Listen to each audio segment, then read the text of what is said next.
యెషయా గ్రంథము 49వ అధ్యాయము 1 నుంచి 26 వచనం వరకు ఉన్నటువంటి మొత్తం లేఖన భాగం అంతా కలిపి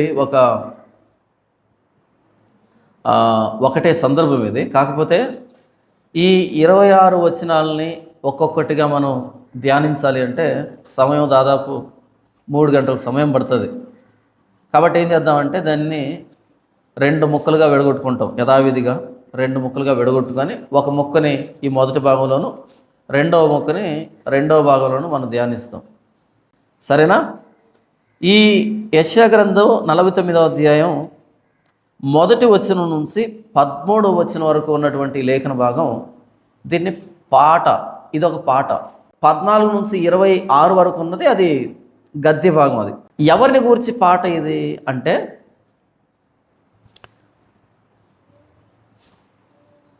యెహోవా సేవకుడు.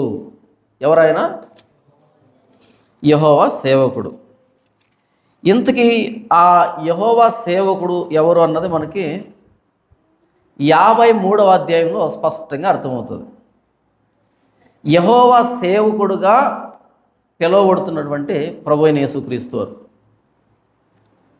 ఎందుకు ప్రభువైన యేసుక్రీస్తు వారి ఆయన సేవను గూర్చి, ఆయన పరిచర్యను గూర్చి, ఆయన ఎందుకు ఈ లోకానికి రావాలనే దాని గురించి పాట ఎందుకు రాశాడు యెషయా అంటే, ఈ 49వ అధ్యాయం మనకు అర్థం కావాలి అంటే, ఈ సేవకుని గురించి, యెహోవా సేవకుని గురించి మనకు అర్థం కావాలంటే,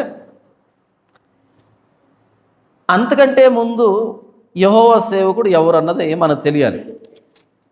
అంతకంటే ముందు యెహోవా సేవకుడు ఎవరు? 41వ అధ్యాయము 8వ వచనంలో ఇలాగ రాయబడింది: నా సేవకుడు అయిన ఇశ్రాయేలు, నేను ఏర్పరచుకున్న యాకోబు, నా స్నేహితుడైన అబ్రహాము సంతానమా అని అన్నాడు. ఎవరంట యెహోవా సేవకుడు?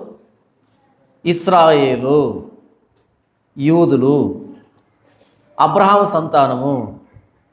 మరైతే 49 వచనం చూడండి. ఇశ్రాయేలు, నీవు నా సేవకుడువు అని అన్నాడు. ఎవరంట సేవకుడు ఇక్కడ? ఇశ్రాయేలు. అంటే 2 ఇశ్రాయేలుని కూర్చేనా? కాదు, ఇది కొత్త ఇశ్రాయేలు, కొత్త సేవకుడుగా ఇశ్రాయేలు జాతిలోంచి వచ్చినటువంటి సేవకుడిన. ఓకే, మనం ప్రకటన గ్రంథం చదివినప్పుడు నూతన యెరూషలేము అని ఉంటుంది. యెరూషలేము అనే ఇంతకీ యెరూషలేమే. ఏ యెరూషలేము? నూతన యెరూషలేము. ఇక్కడ సేవకుడేనా? సేవకుడే. ఏ సేవకుడు? ఏ సేవకుడు చెప్పండి? పాత సేవకుడా, కొత్త సేవకుడా? అతడు తనకు కలిగిన వేదనను చూసి తృప్తి నొందును. నీతిమంతుడైన నా సేవకుడు. ఏ సేవకుడు?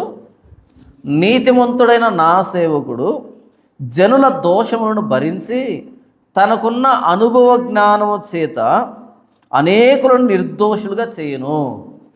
ఏ సేవకుడైనా? నీతిమంతుడైన సేవకుడు. 41:8లో ఉన్నది ఎవరు? ఇశ్రాయేలు అనే సేవకుడు. అయితే ఎందుకని ఇంకొక సేవకుడు రావాల్సి వచ్చింది అనంటే, 48వ అధ్యాయము 1వ వచనం నుంచి, యాకోబు వంశస్థులై ఇశ్రాయేలు అను పేరు కలిగిన వారులారా. పేరు కలిగిన వారులారా అంటే ఇశ్రాయేలు అంటే సరిపోతుంది కదా. ఇశ్రాయేలు అంటే దేవునితో పోరాడి గెలిచినవాడు అని అర్థం. ఓకే, దేవుని చేత ఆశీర్వదించబడినవాడు, దేవుని ఆశీర్వాదాన్ని పొందినవాడు, దేవుని పాదాలు పట్టుకున్నవాడు. అయితే ఇశ్రాయేలు అను పేరు కలిగిన వారులారా అంటే పేరు మాత్రం మిగిలింది, కానీ ఆ క్వాలిటీస్ ఏమీ లేవని అర్థం. అంతేనా?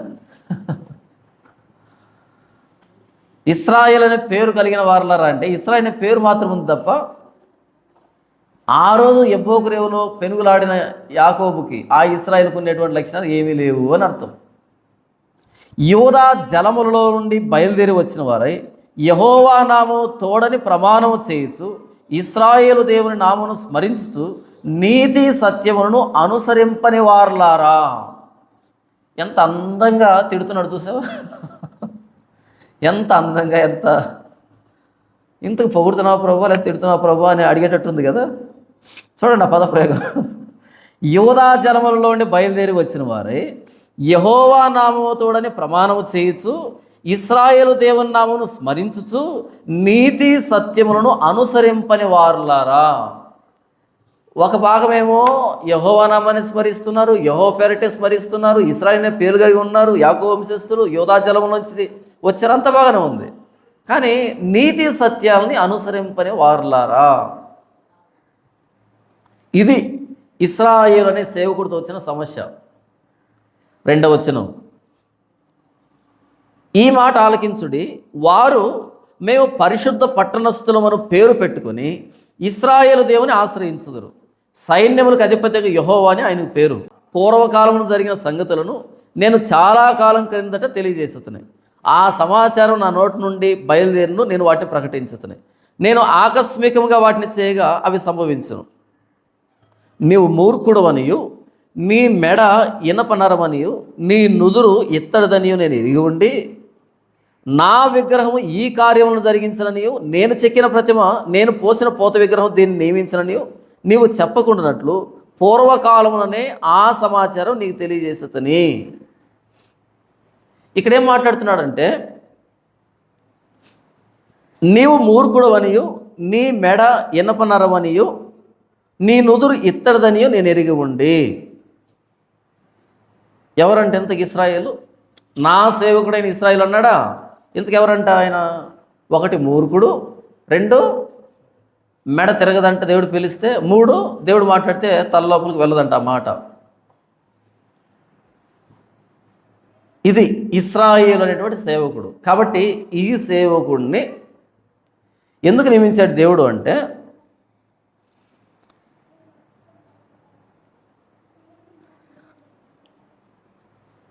ఇశ్రాయేలు ద్వారా మిగిలిన ప్రపంచానికి ఆయన వాక్యం వెళ్ళాలి. ఇశ్రాయేల్ని ఇరుగు పొరుగు రాజ్యాలకి వెలుగుగా నియమించాడు, ఆయన ప్రతినిధిగా నియమించాడు. దేవుని గొప్పతనం ఇశ్రాయేలు ద్వారా బయట ప్రపంచానికి తెలియాలని. నా మహిమ నిమిత్తమే నిన్ను సృష్టించాను అంటాడు. ఎందుకు ఇశ్రాయేల్ని సృష్టించాడంట? ఆయన మహిమ కోసం. ఆయన మహిమ కోసం సృష్టిస్తే ఇశ్రాయేలు ఏమైపోయారు? మూర్ఖులుగా మిగిలిపోయారు, దేవుడి మాట విననటువంటి వ్యక్తులుగా మారిపోయారు. ఇప్పుడు దేవుని మహిమని మిగిలిన ప్రపంచాలకి వెలుగుగా చూపించేటువంటి, దేవుణ్ణి ప్రాతినిధ్యం వహించేటువంటి దేవుని సేవకుడు ఎవరు? ఇశ్రాయేలు ఏర్పాటు చేస్తున్నాడు, వాళ్ళు ఫెయిల్ అయిపోయారు. మరి ఇప్పుడు ఎవరు అంటే, ఇంకొక సేవకుడు ఈ లోకానికి రాబోతున్నాడు. ఇశ్రాయేలీలు ఏం చేయలేకపోయారో దాన్ని చేస్తాడు ఆ సేవకుడు. ఓకే, 48వ అధ్యాయం ఎక్కడ ఫెయిల్ అయిందో 49వ అధ్యాయం దానిని ఫుల్ఫిల్ చేస్తూ, దాన్ని భర్తీ చేస్తూ రాయబడింది. ఎందుకు ఇంత ఉపోద్ఘాతం ఇస్తున్నానంటే, యెషయా గ్రంథం 49వ అధ్యాయం అన్నది 1 నుంచి 13 వచనాలు అర్థం కావాలి అంటే నేరుగా చదివితే అస్సలు అర్థం కాదు. యెషయా గ్రంథం 48వ అధ్యాయాన్ని ఒకవైపు పెట్టుకొని దానికి ప్యారలల్గా దీన్ని పెట్టుకొని దీన్ని కంపేర్ చేస్తూ చదివితేనే ఇక్కడ మనకు విషయం అర్థమవుతుంది. 1వ వచనం, 49వ అధ్యాయం 1వ వచనం, ద్వీపములారా నా మాట వినుడి, దూరమున ఉన్న జనములారా ఆలకించుడి. ఎవరితో మాట్లాడుతున్నాడు? ద్వీపములారా నా మాట వినుడి, దూరమున ఉన్న జనులారా ఆలకించుడి. అంటే ఈ సమాచారం, ఈ సేవకుని గూర్చిన సమాచారం, ఈ నీతిమంతుడైన సేవకుని గూర్చిన సమాచారం, ఈ యెహోవా సేవకుని గురించిన సమాచారం ఎవరెవరు వినాలంట? ద్వీపాలు, దూరమున ఉన్న జనాలు. అంటే ఈ సమాచారం అన్నది లోకల్గా, ప్రాంతీయంగా అక్కడే ప్రకటించబడవలసిన సమాచారం కాదు. ఇది సర్వ ప్రపంచం వినాల్సినటువంటి సమాచారం. ఇది యేసు ప్రభువు గురించిన సమాచారం ఎవరెవరు వినాలి? ప్రతి ద్వీపం, ప్రతి జనం, దూరమున ఉన్న ప్రతి ఒక్కరు వినాల్సిందే. ఇంతకీ ఏంటది? నేను గర్భమున పుట్టగానే యెహోవా నన్ను పిలిచెను, తల్లి నన్ను ఒడిలో పెట్టుకునేది మొదలుకొని ఆయన నా నామం జ్ఞాపకం చేసుకొనెను. ఎవరు మాట్లాడుతున్నారు ఇక్కడ? యెహోవా సేవకుడు మాట్లాడుతున్నాడు మనతో. అంటే ప్రభు అయిన యేసుక్రీస్తు మాట్లాడుతున్నాడు. ఎవరు మాట్లాడుతున్నాడు? నేను గర్భమున పుట్టగానే యెహోవా నన్ను పిలిచెను. ఎప్పుడు పిలిచా అంటే యెహోవా ఆయన్ని గర్భమున పుట్టగానే, గర్భంలో ఉన్నప్పుడే, లేదా గర్భం నుంచి బయటకు వచ్చినప్పుడే. గర్భంలో పుట్టగానే అంటే గర్భం లోపల పడగానే నన్ను పిలిచెను. పిలిచెను అంటే అర్థం ఏంటి? ఏదో పనికి నియమించాడు అని అర్థం. మనం ఏమనుకుంటామంటే చాలామంది యేసు ప్రభు 2000 సంవత్సరాల క్రితం వచ్చాడని. కాదు. ఆయన రాక ఈ లోకానికి ఒక ఉద్దేశంతో జరిగింది. ఒక పని కోసం గర్భంలో ఆయన్ను ప్రవేశపెట్టి పిలిచాడు దేవుడు. కాబట్టి యేసు ప్రభు అంటున్నాడు, నేను గర్భంలో పుట్టగానే యెహోవా నన్ను పిలిచెను. పుట్టగానే కొంచెం టైం ఇవ్వాలి కదా, ఎదగాలి కదా. అప్పుడే పిలవడం ఏంటి అంటే ఆ గర్భంలో ఆయన పడిందే ఒక పిలుపు కోసం, ఒక పని కోసమైన పిలుపు కోసం. గర్భంలో పడగానే పిలవడం ఏంటి? గర్భంలో పడగానే ఎదగాలి కదా. ఎదగకుండా పిలవడం ఏంటి అంటే ఆయన ప్రతిరోజు ఎదుగుదలలో కానీ ఆయన ప్రతీదీ ఒక పర్పస్తో జరిగింది, ఒక ఉద్దేశంతో జరిగింది. నన్ను తల్లి ఒడిలో పెట్టుకునేది మొదలుకొని ఆయన నా నామము జ్ఞాపకం చేసుకునేను. పైన ఏమన్నాడు? గర్భమున పుట్టగానే అంటే లోపల గర్భంలో పడినప్పుడే ఒక ఉద్దేశం ఉంది. ఇక తల్లి ఒడిలో పెట్టుకునేది మొదలుకొని అంటే బయటకు వచ్చిన తర్వాత తల్లి ఆడిస్తున్నప్పుడు కూడా నేను ఏ పని చెయ్యాలి అన్నది ఆయన ప్రతినిత్యం జ్ఞాపకం చేసుకుంటూనే ఉన్నాడు. ఏ రోజు కూడా, ఏ మూమెంట్ కూడా దేవుని ప్రణాళికలో లేకుండా జరగలేదు. ప్రతిదీ దేవుని పని కోసమే జరిగింది అంటూ నీతిమంతుడైన యెహోవా సేవకుడు తన గురించి తాను పరిచయం చేస్తున్నాడు. తనే మాట్లాడుతున్నాడు యెషయా వ్రాత ద్వారా. ప్రశ్న ఏంటంటే, ఇంతకు యేసు ప్రభుని తల్లి గర్భంలో పుట్టినది మొదలుకొని ఆయన పిలిచాడా, లేకపోతే మనల్ని కూడా అలాగే సృష్టించాడా? చెప్పండి. ఇదంతా యేసు ప్రభువుకు సంబంధించింది అంటే మనల్ని పిలవలేదు అని అంటామా? అనొచ్చు సపోని. యిర్మీయా గ్రంథం 1వ అధ్యాయము 4వ వచనం నుంచి, యెహోవా వాక్కు నాకు ప్రత్యక్షమై ఇలాగ సెలవిచ్చును, గర్భంలో నేను నిన్ను రూపింపక మునుపే నిన్ను ఎరిగితిని. గర్భంలో రూపిస్తాడు కదా ఆయన, మనకు రూపాన్ని ఏర్పాటు చేస్తాడు కదా. ఆ రూపాన్ని ఏర్పాటు చేయక ముందే నేను నిన్ను ఎరిగితిని. నువ్వు నాకు తెలుసు ఇర్మియా. ఎప్పటి నుంచి తెలుసు ఈయన? ఎందుకు ఈ మాట అన్నా అంటే, ఇర్మియా అన్నాడు, నేను బాలుని ప్రభువా, నేను చిన్నపిల్లాడిని, నాకు పెద్దగా నాలెడ్జ్ లేదు, నాకు ఎక్స్పీరియన్స్ లేదు, నేను నీ ప్రవక్తను ఏంటి, నేను నీ పని చేయడం ఏంటి అని అంటే, అప్పుడు దాని సమాధానం ఏం చెప్తున్నా అంటే ఆయన 6వ వచనం చూడండి. అందుకు అయ్యో ప్రభువుకు యెహోవా చిత్తగించుము, నేను బాలుడనే మాట్లాడుటకు నాకు శక్తి చాలదని నేను అనగా. ఈయన అంటాడని ముందుగా చెప్తున్నాడు. ఇప్పుడు నువ్వు బాలుడివి. బాలుడు పెద్దోడా లేకపోతే గర్భంలో ఉన్నటువంటి శిశువు పెద్దోడా? గర్భంలో శిశువు ఉన్నాడు, ఆ శిశువు పెద్దోడా? ఈ శిశువు బయటకు వచ్చి ఒక 14 సంవత్సరాల వయసు వస్తే ఆ అబ్బాయి పెద్దోడా, బాలుడా పెద్దోడా? ఇప్పుడు ఆ శిశువు పెద్దోడా, ఆ శిశువు నిర్మాణం కాకమునుపు ఉన్నటువంటి చిన్నటి రేణు, ఆ చిన్న కణం అది పెద్దదా? ఆ శిశువు పెద్దది కదా. ఇప్పుడు ఆ గర్భంలో ఉన్న ఆ చిన్న బఠానీ సైజులో ఉన్న మాంసం ముద్ద పెద్దదా? అంతకంటే ముందు కనబడినటువంటి స్థితి పెద్దదా? ఈ బఠానీ గింజ పెద్దది కదా. అది అన్నాడు ఆయన. చూడండి, గర్భంలో నేను నిన్ను రూపింపక మునుపే నిన్ను ఎరిగితిని. నువ్వు నాకు ఎప్పటి నుంచి తెలుసు అంటే, అసలు రూపాన్ని ఏర్పాటు చేయకముందు నుంచే తెలుసు నువ్వు నాకు. ఇప్పుడు నీకు వయసు పెద్దదే కదా దాంతో పోల్చుకుంటే. అప్పుడు రూపం లేదు, నువ్వు నాకు తెలుసు.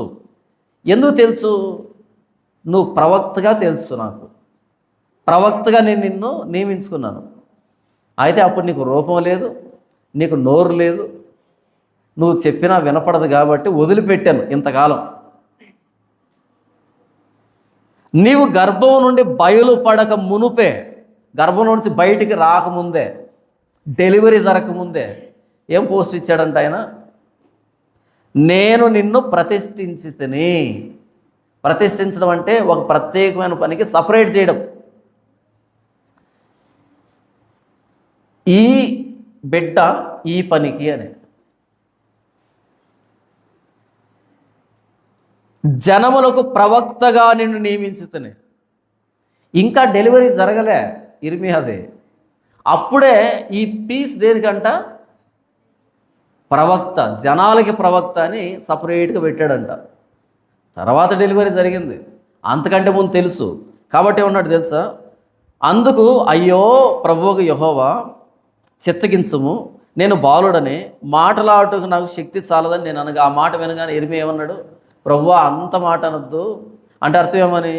ఏదో చిన్న చిత్తగా పోస్ట్ ఇస్తే బాగుంటుంది కానీ ఏకంగా ప్రవక్త పని ఇచ్చేవేంటి? ప్రవక్త పని అంటే చిన్న విషయం కాదు, అది చాలా పెద్ద విషయం. అంటే అప్పుడు దేవుడు అంటున్నాడు, యెహోవా నాకు ఇలాగ సెలవిచ్చను, నేను బాలుడను అనవద్దు, నేను నిన్ను పంపువారు అందరి యొద్దకు నీవు పోవలెను, నీకు ఆజ్ఞాపించిన సంగతులన్నీ చెప్పవలెను, వారికి భయపడకము, నిన్ను విడిపించుటకు నేను నీకు తోడై ఉన్నాను. ఇదే యెహోవా వాక్కు. బాలుడిని అనవద్దు, నేను పంపించే ప్రతి వ్యక్తి దగ్గరికి నీవు వెళ్ళాల్సిందే, నీవు మాట్లాడాల్సిందే. వారికి భయపడద్దు, నేను నిన్ను విడిపిస్తాను, నీకు తోడై ఉంటాను. ఇంతకీ ఇర్మియానే పుట్టకముందే ఎరిగాడా? ఇర్మియానే గర్భం నుంచి బయలుపడక మునిపే ప్రవక్తగా నియమించుకున్నాడా? మనకు కూడా ఏమైనా పర్పస్ ఉంటుంది అలాంటిది? గలతీయులకు రాసిన పత్రిక 1వ అధ్యాయం, గలతీయులకు రాసిన పత్రిక 1వ అధ్యాయము 15వ వచనంలో ఒక మాట రాయబడింది. ఆయనను తల్లి గర్భమునందు పడినది మొదలుకొని నన్ను ప్రత్యేకపరిచి, తల్లి గర్భంలో పడినప్పటి నుంచే నన్ను ప్రత్యేకపరిచి, దాన్ని ప్రతిష్ఠించడం అంటారు. నన్ను ప్రత్యేకపరిచి తన కృపచేత నన్ను పిలిచిన దేవుడు, నేను అన్యజనుల్లో తన కుమారుణ్ణి ప్రకటింపవలనని. ఎందుకు ఆయన సపరేట్ చేస్తాంట అపోస్తలుడైన పౌలుని? గర్భంలో నా కుమారుణ్ణి ప్రకటించాలి నీవు. ఇంతకీ అపోస్తలుడైన పౌలునేనా అలా ప్రత్యేకపరిచింది? తర్వాత మనం బాప్తిస్మం ఇచ్చే యోహాను పుట్టుకను గురించి ఆలోచిస్తే గబ్రియేలు దేవదూత చెప్తాడు, ఆ బిడ్డ దేవునికి ప్రవక్త. ఆ బిడ్డ తండ్రుల హృదయాన్ని పిల్లల వైపు, పిల్లల హృదయాన్ని తండ్రుల వైపు తిప్పుతాడు. దేవునికి మార్గాన్ని సరళం చేస్తాడు. బాప్తిస్మం ఇచ్చే యోహాను గురించేనా, మన గురించి కాదా? ఇక్కడ కూర్చున్న మనందరికీ ఒక పర్పస్ ఉంది, ఒక ఉద్దేశం ఉంది. అందుకే మనం పిలువబడ్డాం. అయితే ఆ ఉద్దేశం ఏంటి నా పట్ల దేవుడికి? నేను దేవుణ్ణి ఎలా మహింపరచాలన్నది మనం గుర్తుపట్టకుండా మనమేదో ఈ భూమి మీద పని చేసుకొని సంపాదించుకొని తిని అలా చచ్చిపోవడానికి వచ్చామని సాధారణంగా ఆలోచిస్తున్నాం మన గురించి మనం. కాదు, ప్రతి వ్యక్తి అంతకంటే ముందున్న వ్యక్తులు ఎక్కడైతే ఫెయిల్ అయ్యారో ఆ ఫెయిల్యూర్ని భర్తీ చేయడానికి, ఫుల్ఫిల్ చేయడానికి, సక్సెస్ చేయడానికి పుడుతున్నాం. ఓకే, 48వ అధ్యాయంలో ఇశ్రాయేలు అనే దేవుని సేవకుడు మూర్ఖుడైనప్పుడు, దేవుని మాట వినకుండా దేవుడి మాటకు లోబడకుండా తయారైనప్పుడు, అన్ని జనులకు వెలుగుగా ఉండవలసినటువంటి ఇశ్రాయేలు సేవకుడు చీకటి అయిపోయినప్పుడు, చెరలోకి వెళ్ళిపోయినప్పుడు, ఆ స్థానాన్ని భర్తీ చేయడానికి ఇంకొక సేవకుడు రావాల్సి వచ్చింది. అలా ఇర్మియా కానీ మిగిలిన ప్రవక్తలు కానీ భక్తులు కానీ రావాల్సి వచ్చింది. ఈరోజు నేను ఉన్నాను అంటే నాకు ఒక ప్రత్యేకమైన పని ఉంది, పని కోసమే ప్రతిష్ఠించాడు. ఇది నాకు అర్థమైంది ఎప్పుడు, నేను బాప్తిసం తీసుకున్న కొత్తలో నాకు అర్థమైంది. నేను దేవునికి నోటి బోరని, మౌత్ పీస్ అంటారు. ఇక నేను ఇది పెట్టుకున్నానా, ఈ మైక్ పెట్టుకున్నాను, నేను మాట్లాడిన దాన్ని ఇదేం చేస్తుందంటే ఎక్కువగా శబ్దం పెంచి మీ దగ్గరకు వచ్చేటట్టు చేస్తుంది. అలా దేవుడు ఏం మాట్లాడాడో దాన్ని మీకు వినిపించేట్టుగా అర్థమయ్యేటట్టుగా చెప్పేటువంటి మౌత్ పీస్ నేను. ఇది నాకు అర్థమైంది. మరి మీరు ఇంతకు మీరేం పని చేస్తున్నారు? ఇంతకు మీరెందుకు పుట్టారు? ఇది మీరు కనుక అర్థం చేసుకోకపోతే, దీన్ని మీరు గుర్తించకపోతే, తెలుసుకోకపోతే జీవితం చాలా అర్థరహితంగా మారిపోతుంది. జీవితంలో ధైర్యం ఉండదు, నిరుత్సాహం వచ్చేస్తుంది. ఎందుకంటే అప్పుడు జీవితాన్ని మన చేతుల్లో తీసుకుంటాం, మనకి ఇష్టం వచ్చినట్టు నడిపించుకుంటాం, విసుగు వచ్చేస్తుంది. ఎప్పుడైతే మన ఉద్దేశాన్ని, ఎందుకు పుట్టామనే ఉద్దేశాన్ని మనం గుర్తెరుగుతామో, పౌలు గుర్తెరిగాడు. ఇందుకే నన్ను దేవుడు ప్రత్యేకపరిచింది అని గలతీ పత్రికలో తన గురించి తాను చెప్పుకున్నాడు. తల్లి గర్భనందు పడినందు మొదలుకొని దేవుడు నన్ను ఎందుకు ప్రత్యేకపరిచాడంటే తన కుమారుణ్ణి అన్ని జనుల్లో ప్రకటించడానికి అని చెప్పాడు. తెలిసిపోయింది ఆయనకి, ఇందుకే దేవుడు నన్ను ప్రత్యేకపరిచిందని. బాప్తిస్మిచ్చే యోహాను తెలుసు, నా దేవుని మార్గాన్ని సరళం చేయండి అని అరణ్యంలో కేక వేస్తున్న ఒక శబ్దం, అది నేనే అని చెప్పాడు. ఆయన మార్గాన్ని సరళం చేయడానికి పంపబడ్డాను. నేను క్రీస్తుని కాదు, నా వెనక వచ్చేవాడు నాకంటే శక్తివంతుడు. ఆయన చెప్పుల వారు ఇవ్వడానికి కూడా నేను యోగ్యుడిని కాదు, పాత్రుడిని కాదు. ఆయన హెచ్చాలి, నేను తగ్గాలి. ఆయన పెళ్లి కుమారుడు, నేను స్నేహితుడిని. నేను ఆయన చూపించేవాడిని, ఆయన సంతోషపడుతూ ఉంటే సంతోషపడేవాడిని. నేను పెళ్లి కొడుకుని కాదు. భక్తులకి వాళ్ళు ఎందుకు ఈ భూమి మీద పుట్టారో స్పష్టత ఉంది కాబట్టి ఆ పనిని వాళ్ళు చేశారు. ఇంతకు మీకు ఎందుకు పుట్టారు అన్నది స్పష్టత ఉందా? అందరము ఆయనను మహిమపరచడానికే పుట్టాం.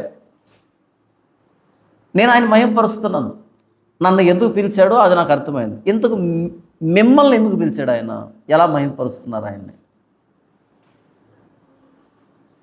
యెహోవా సేవకుడు ఏమంటున్నాడు అంటే, నేను గర్భమున పుట్టగానే యెహోవా నన్ను పిలిచెను, తల్లి నన్ను ఒడిలో పెట్టుకున్నది మొదలుకొని ఆయన నా నామము జ్ఞాపకం చేసుకున్నాను. ఎందుకు ఈ వ్యక్తిని చేశారన్నది ప్రతి మూమెంట్ అన్నది, ప్రతి క్షణం ఆయనకు జ్ఞాపకమే. ఆ విధానం నడిపించాడు అని. 2వ వచనం, నా నోరు వాడిగల ఖడ్గముగా ఆయన చేసి ఉన్నాడు. ఆ యెహోవా సేవకు నోరంట వాడిగలిగిన ఖడ్గం, పదునైనటువంటి ఖడ్గం. అంటే ఏంటి దాని అర్థం? ఆ యెహోవా సేవకుడు మాట్లాడితే అవతల వ్యక్తులు తెగిపోవాలంతే, అవతల సిద్ధాంతాలు తెగిపోవాలంతే, అవతల దురభిప్రాయాలు తెగిపోవాలి, దేవుణ్ణి అడ్డగించే ప్రతి జ్ఞానం తెగిపోవాలి. ఆయన నా నోటిని వాడిగల ఖడ్గముగా చేసి ఉన్నాడు. పదును పెట్టాడు ఆ నోటిని. ఆయన మాట మాట్లాడితే తిరిగి సమాధానం లేదు. ప్రత్యుత్తరం ఏమీ చెప్పలేకపోయారని పలు సందర్భాలు రాయబడింది యేసు మాట్లాడుతూ ఉంటే. అంత షార్ప్గా చేశాడు ఆయన నోటిని. అంతెందుకు ఆయన 12 సంవత్సరాల వయసులో బోధకుల మధ్య కూర్చుండి ప్రశ్నలు అడుగుతున్నాడు, ప్రత్యుత్తరం కూడా చెప్తున్నాడు. సమాధానం లేవు వాళ్ళ దగ్గర ఆయన అడుగుతూ ఉంటే. వాడిగలిగినటువంటి ఖడ్గం. మనందరి నోర్లు కూడా ఖడ్గమే. ఖడ్గం అంటే వాక్యం, వాక్యం అనే ఖడ్గం. వాక్యాన్ని ఖడ్గంతో పోల్చడం జరిగింది. వాక్యం అంటే దేవుని మాట. మనందరి నోట్లో కూడా దేవుని వాక్యం ఉంది. ఎందుకంటే అడపదడప చర్చికి వస్తున్నాం కదా. ఓకే, సంవత్సరానికి ఒకసారి ఆయన చర్చికి వస్తున్నాం కదా. బయట వాళ్ళకంటే మన సువార్త తెలుసు కదా, యేసు గురించి అంతో ఎంతో తెలుసు కదా. కాబట్టి మన నోరు కూడా ఖడ్గమే. కాకపోతే వాడి ఉండదు, మొద్దు మారిపోయి తుప్పు పట్టి ఉంటుంది అన్నమాట. కొడుతుంటే తెగదు అవతల సిద్ధాంతం, కానీ శబ్దం వస్తుంటుంది, ధన శబ్దం వస్తుంటుంది, కానీ తెగదు. ఆ నోటిని ఏం చేయాలంట? వాడి చేసుకోవాలి, పదును పెట్టాలి. ఎలా వస్తుంది ఆ పదును? వారమంతా బైబిల్ చదవకపోతే పదును వస్తుంది కదా. మరేం చేయాలి? ఎప్పటికప్పుడు లేఖనాలు చదువుతూ ఉండాలి. ఎప్పటికప్పుడు సానబెడుతూ ఉండాలి. ఎందుకని నా నోరు అంత వాడిగా ఉంటుంది? నేను పదును పెడతాను, ఎప్పుడు పదును పెడుతుంటాను. మా చిన్నాన్న, నేను నా చిన్నతనంలో మా చిన్నాన్నని ఒక గంట సేపు చూశాను అనుకో, ఒక రోజు గంట సేపు.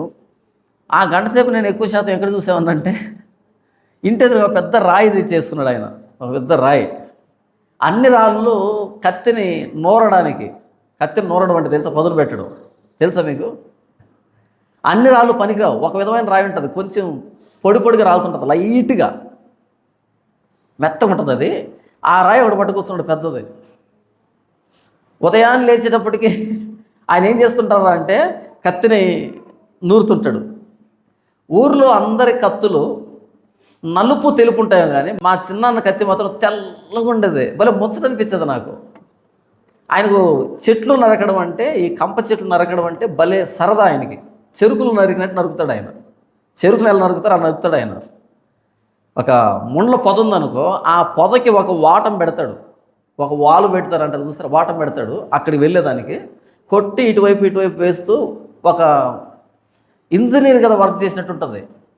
మనం అనుకో అక్కడ నరికి దాన్ని లాక్కొని ఈ చివరికి తీసుకు, అక్కడ నరికి ఈ చివరి తీసుకుని అక్కడ నరికి చేస్తాం కదా, అలా ఉండదు ఆయన పని చేస్తే.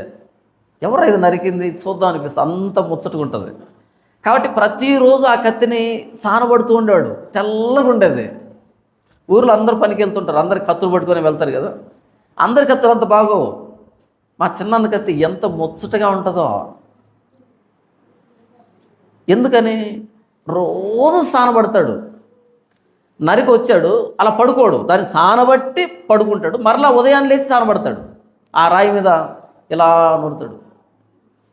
అందుకంత పదును ఉంటుంది, అందుకంత పని చేస్తాడు. అందరూ వేసాక రెట్టింపు చేస్తాడు. పదునైన కత్తి ఉంటే పని ఎక్కువ జరుగుతుంది. అందరి దగ్గర కత్తులు ఉంటాయి, పేరు కత్తే, కానీ పదును ఉండదు. అందరూ సువార్త చెప్తాం యేసు ప్రభు గురించి, పదును ఉండదు, మొద్దు బారిన సువార్తలు చెప్తుంటాం. ఆ నమ్మితే నమ్మలేకపోతే లేదు, తుప్పు పట్టిపోయింది. 2 మాటలు చెప్తాం యేసు ప్రభు గురించి, వాళ్ళు క్రాస్ క్వశ్చన్ వేస్తారు, అంతా కాదబ్బా నమ్మితే నమ్మలేకపోతే లేదు అంటే అర్థం ఏమని? తెగదేక తుప్పు పట్టిపోయింది, తెగదు. ఇంక తప్పించుకోవాలంటే ఏం చేయాలి? నేను చెప్పాలి కాబట్టి చెప్పాను, నమ్మితే నమ్మలేకపోతే లేదు. ఎందుకు నమ్మాలి? ఎప్పుడు ఒక వ్యక్తి నమ్ముతాడు?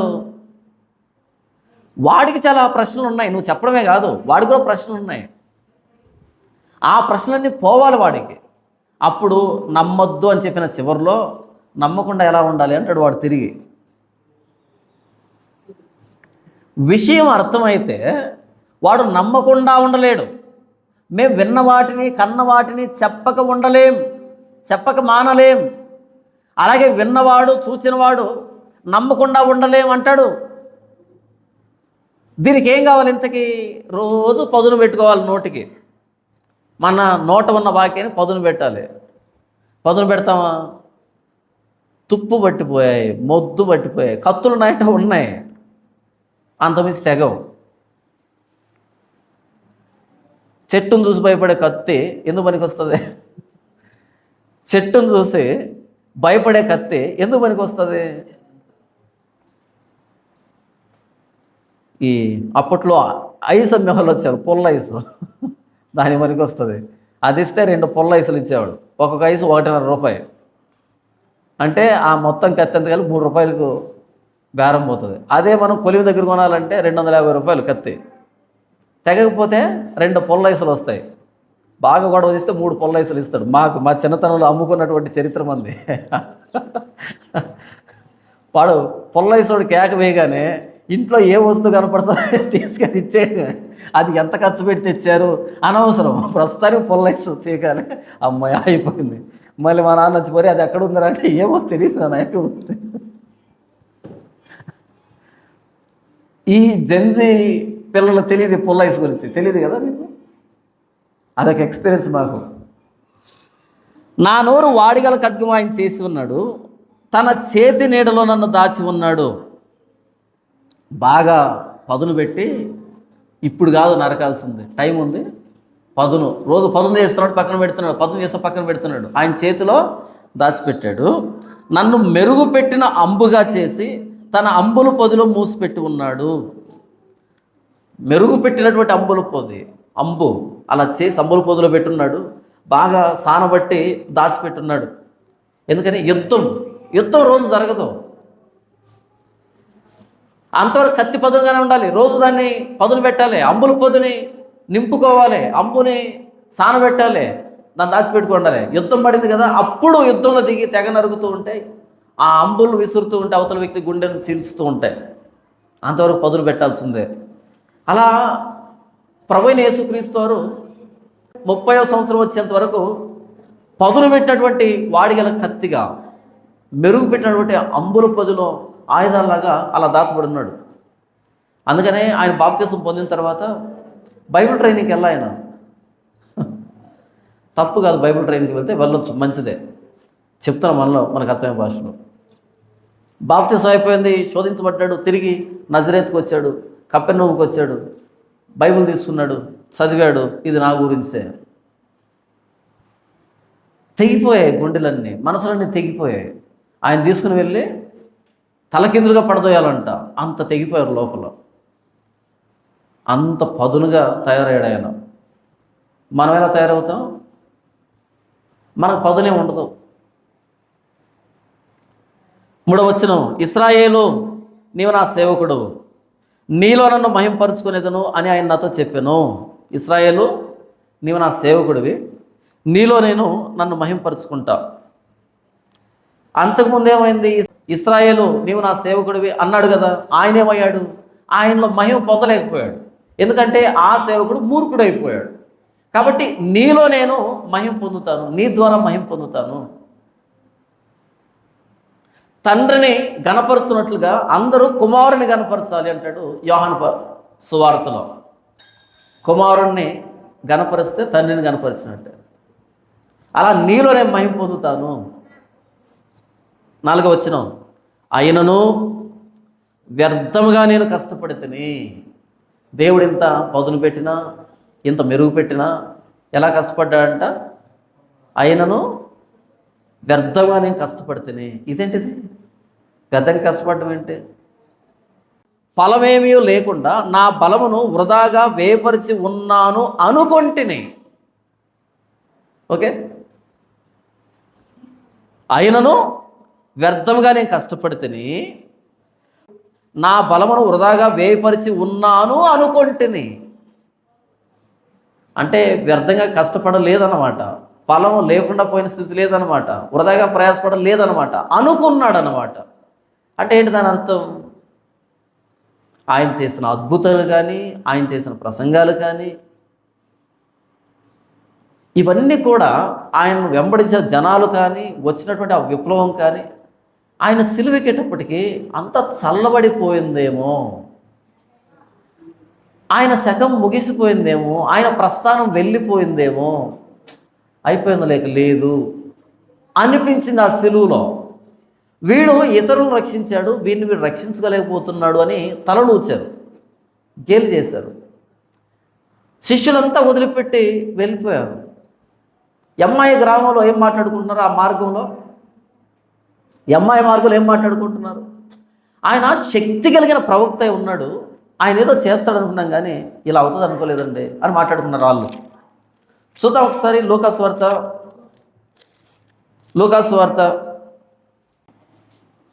24వ అధ్యాయం 13వ వచనం. ఇదిగో ఆ దినమందే వారిలో ఇద్దరు యెరూషలేమునకు ఆమడ దూరమున ఉన్న ఎమ్మాయి అని ఒక గ్రామమునకు వెళ్ళుచు, ఇద్దరు శిష్యులు యెరూషలేము నుంచి ఎమ్మాయి అనేటువంటి గ్రామానికి వెళ్తున్నారు. వెళ్తూ జరిగిన ఈ సంగతులన్నిటిని గూర్చి ఒకరితో ఒకరు సంభాషించుకొని చుండ్రి. ఇద్దరు మాట్లాడుకుంటూ పోతున్నారు. ఏ సంగతుల గురించి? యేసు సిలువను గురించి. ఏం మాట్లాడుతున్నారు? వారు సంభాషించుచు ఆలోచించుకొని చుండగా యేసు తానే దగ్గరికి వచ్చి వారితో కూడా నడిచిన. వాళ్ళు అలా మాట్లాడుతూ ఉంటే యేసు వచ్చాడంట, వాళ్ళతో పాటు నడుస్తున్నాడు. వీళ్ళు ఏమనుకున్నారు? ఈయన కూడా ఆ గ్రామానికి వస్తున్నాడు ఎవరో అనుకున్నారు వీళ్ళు. అప్పుడు యేసు ఏమన్నాడంటే, ఇంతకీ ఏం మాట్లాడుకున్నారు మీరు అని అడిగాడు. అప్పుడు వెంటనే వీళ్ళకి చిరాకు వచ్చి, యెరూషలేములో ఇప్పుడు ఏ టాపిక్ నడుస్తుందో తెలీదా నీకు అనేటట్టుగా చిరాకు పడ్డారు వీళ్ళు. ఇంతకే ఆ సంభాషణ చూద్దాం. 16వ వచనం, అయితే వారు ఆయనను గుర్తుపట్టలేకుండా వారి కన్నులు మూయబడిను. ఆయన ఎవరో తెలియదు వీళ్ళకి, గుర్తుపట్టలే. ఆయన మీరు నడుచుచు ఒకరితో ఒకరు చెప్పుకొనుచున్న ఈ మాటలు ఏమని అడుగుగా వారు దుఃఖముఖులై నిలిచిరే. ఆయన అడిగాడు, ఇంతకు ఏం మాట్లాడుతున్నారు మీరంటే వెంటనే దుఃఖముఖులై నిలవబడిరే. అలా వెళ్తున్నారు మాట్లాడుకుంటూ, ఈయన వచ్చాడు, ఇంతకు మీరు ఏం మాట్లాడుకుంటున్నారండి అనగానే వెంటనే ఇలా నిలబడి ఇలా చూశారు. వాళ్ళ ఫేసులు ఎలా ఉన్నాయంట, చాలా బాధతో. ఎందుకు అడుగుతావండి అని ఆ బాధలో మాట్లాడుకుంటున్నారు. ఇంతకు ఏం మాట్లాడుకున్నారు అనగానే వాళ్ళు నిలవబడి వెంటనే ఆ వ్యక్తి వైపు చూస్తే దుఃఖముఖులై నిలవబడ్డారు. ఎందుకు మారిపోతున్న గాయాన్ని రేపుతాం అనేటట్టుగా చూశారు. చూడగానే వేసిపో ఉన్నాడు చూడండి. వాళ్ళు అంటున్నారు చూడండి, దుఃఖముఖులై నిలవబడి 18 వచనం, వారిలో క్లయోఫా అనువాడు యెరూషలేములో బస చేయుచుండే, యెరూషలేములో ఉండి కూడా ఈ దినముల్లో అక్కడ జరిగిన సంగతులు నీ ఒకడవే ఎరుగవా అని ఆయన్ని అడిగాను. యెరూషలేములోనే ఉన్నావు, కానీ యెరూషలేములో ఏ టాపిక్ నడుస్తుందో తెలియదా నీకు? ఇంతకీ సింపుల్ చెప్పాలంటే ఇంతకు భూమి మీదనే ఉన్నావా అని అడిగారు. యెరూషలేములో ఎవరు మాట్లాడుతున్నా ఏం మాట్లాడుతున్నారు ఈ సమయంలో తెలీదా ఇంతగా నీకు? అంత హాట్ టాపిక్ అదే. ఆయన అవి ఏమని వారిని అడిగినప్పుడు ఆయన తెలుసు అనలే, నాకు తెలియదులే కానీ చెప్పండి ఎందుకు ఏంటన్నాడు. అడిగినప్పుడు వారు నజరేయుడైన యేసును గురించిన సంగతులే, ఆయన దేవుని ఎదుటను ప్రజలందరి ఎదుటను క్రియలోను వాక్యములను శక్తిగల ప్రవక్త అయి ఉండను. ఇంట్రడక్షన్ చూసారు, అదిరిపోయింది. ఏం మాట్లాడుతున్నారు? మేము మాట్లాడుతుంది నజరేయుడైన యేసును గురించిన సంగతులే, ఆయన దేవుని ఎదుటను ప్రజలందరి ఎదుటను క్రియలోను వాక్యములోను, ఆయన చేసే క్రియ కానీ ఆయన చెప్పే మాట కానీ క్రియలోను వాక్యములను శక్తిగల ప్రవక్త అయి ఉండను. ఎంత శక్తిని కనబరిచాడంటే అబ్బో. అయితే ఏమైంది? ఇప్పుడు 20 వచనం, మన ప్రధాన యాజకులను అధికారులను ఆయనను ఎలాగూ మరణ శిక్షకు అప్పగించి సిలువ వేయించులో నీకు తెలియదా? ఇశ్రాయేలును విమోచింపబోవాడు ఈయనే అని మేము నిరీక్షించి ఉంటిమి. ఇదిగాక ఈ సంగతులు జరిగి నేటికి 3 దినములాయను. ఏమనుకున్నారట వీళ్ళెంతకి? ఇశ్రాయేలును విమోచింపబోవాడు ఈయనే అని మేము నిరీక్షించి ఉంటిమి. అంటే పాస్ట్ టెన్సా ఫ్యూచర్ టెన్సా?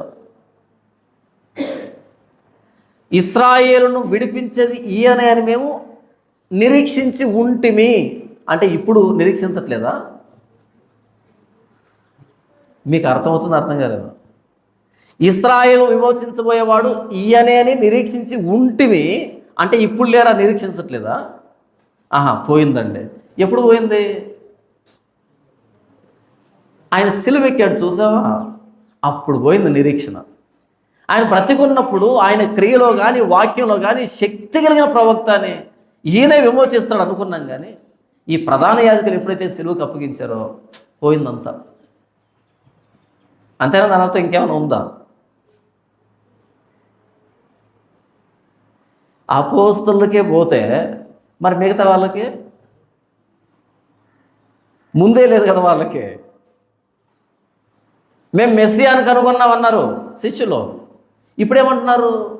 శక్తిగల ప్రవక్తే ఉన్నాడు, అప్పుడు నిరీక్షించాం అంటే ఇప్పుడు నిరీక్షించలేదు. మరి మిగతా వాళ్ళకి వాళ్ళు ముందు నుంచే నమ్మట్లేదు కదా. దీనిని రాస్తున్నాడు ఇక్కడ ఏమని, అయినను వ్యర్థముగా నేను కష్టపడితేని ఫలమేమీ లేకుండా నా బలమును వృధాగా వేపరిచి ఉన్నాను అనుకుంటుని.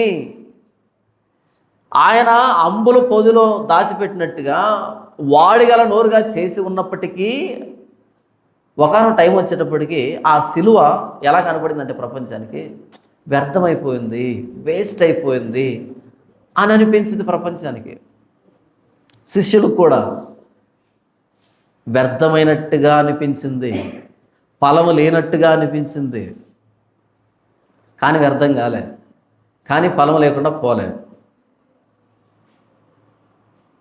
నాకు న్యాయకర్త యెహోవాయే, నా బహుమానము నా దేవుని యొద్దనే ఉన్నది. రెండు వేరు విషయాలు. ఒకటి వ్యర్థమైపోయింది అనుకున్నాడు, ఫలం లేకుండా పోయింది అనుకున్నాడు, వృధా అనుకున్నాడు. అయితే నాకు న్యాయకర్త యెహోవాయే, నా బహుమానం దేవుని యొద్దే ఉంది. జరుగుతుందా న్యాయం? వస్తుందా బహుమానం? 5వ వచనం, యెహోవా దృష్టికి నేను ఘనుడనైతిని, నా దేవుడు నాకు బలమాయను. గనుడయ్యాడా?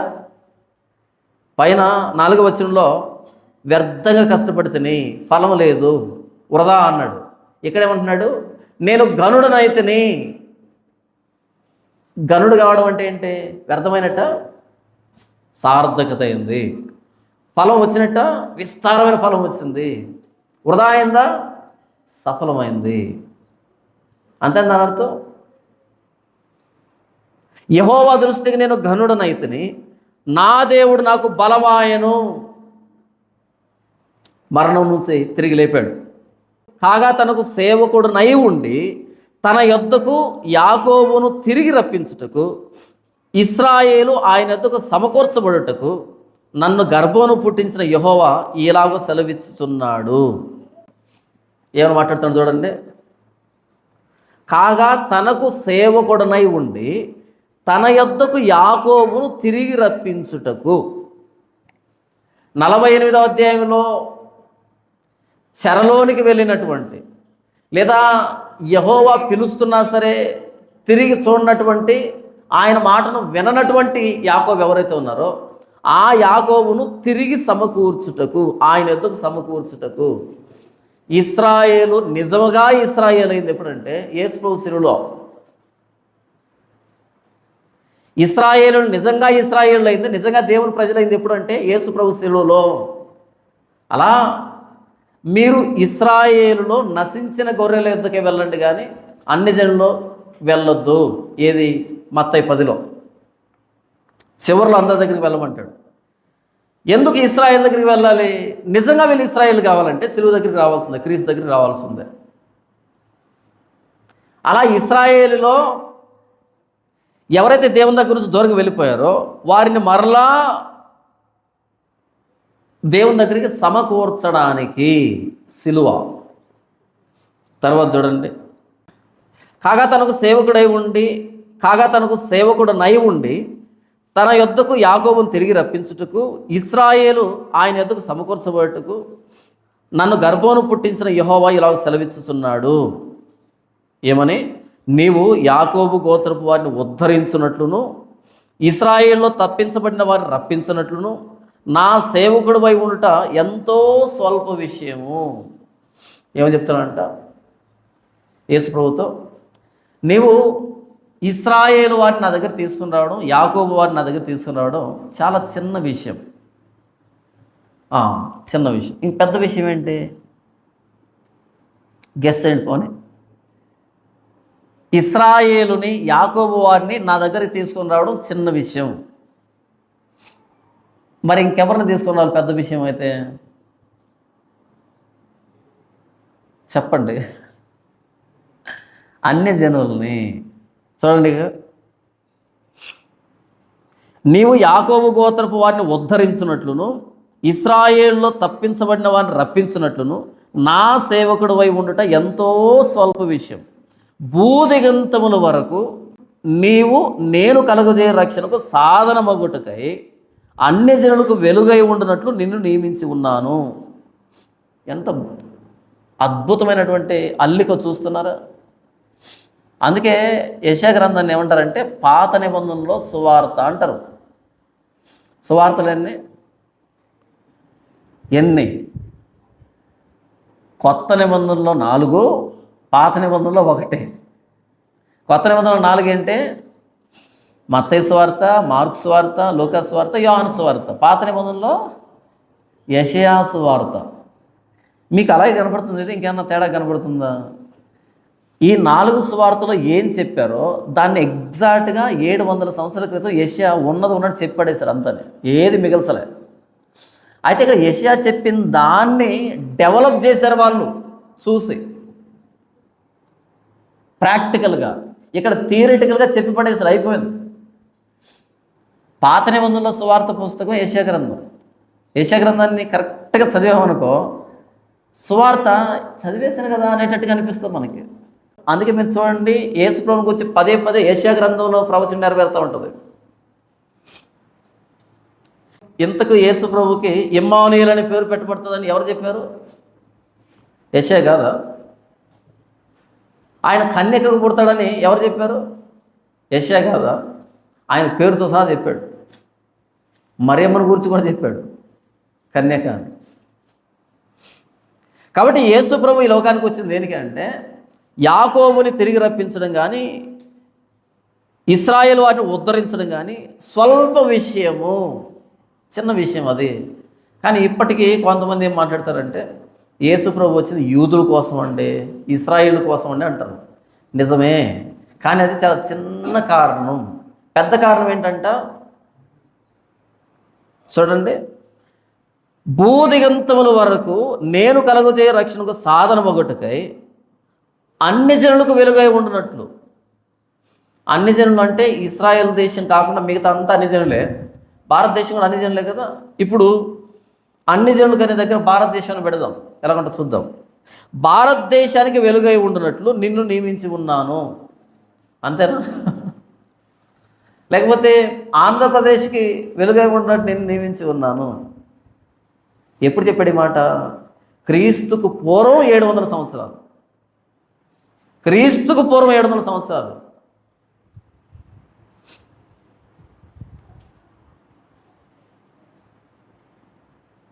ఇది చాలా శ్రేష్టమైందంట. భూదిగంతాల వరకు, భూమి ఎక్కడైతే అంచులు ఉంటాయో అంచుల వరకు. అంటే భూమికి అంచులు ఉన్నాయా? ఆహా, నిలబడి చూస్తే అంచుందేమో అనిపిస్తుంది. అది మన పాయింట్ ఆఫ్ వ్యూలో. భూమికి నిజంగా అంచులు లేవు. అక్కడికి వెళ్ళి చూస్తే ఇంకా అంచు ఉంటుంది, అక్కడికి వెళ్ళి చూస్తే ఇంకా అంచు ఉంటుంది. మనం మాట్లాడుతుంటాం పొద్దు గుంకుతుంది అని, పొద్దు పొడుస్తుందని. పొద్దు పొడవదు, పొద్దు గుంకదు, రెండు చేయదు. అది మన భూమి తిరుగుతుంటుంది. కానీ మనం ఇప్పటికే మాట్లాడుతున్నాం, పొద్దు గుంకుతుందంటాం, పొద్దు పొడుస్తుందంటాం, పొద్దు పొడవదు, పొద్దు గుంకదు, భూమి తిరుగుతుంటుంది. అలాగే మన పాయింట్ ఆఫ్ వ్యూలో అంచు కనపడుతుంది, భూమి దిగినట్టుగా అనిపిస్తుంది. భూదిగంతాలు, భూమి దిగే అంతం. అల్లంత దూరంలో ఇలా దిగిపోతుందేమో భూమి అనిపిస్తుంది. మరి గుండ్రంగా ఉంది కదా. భూదిగంతాల వరకు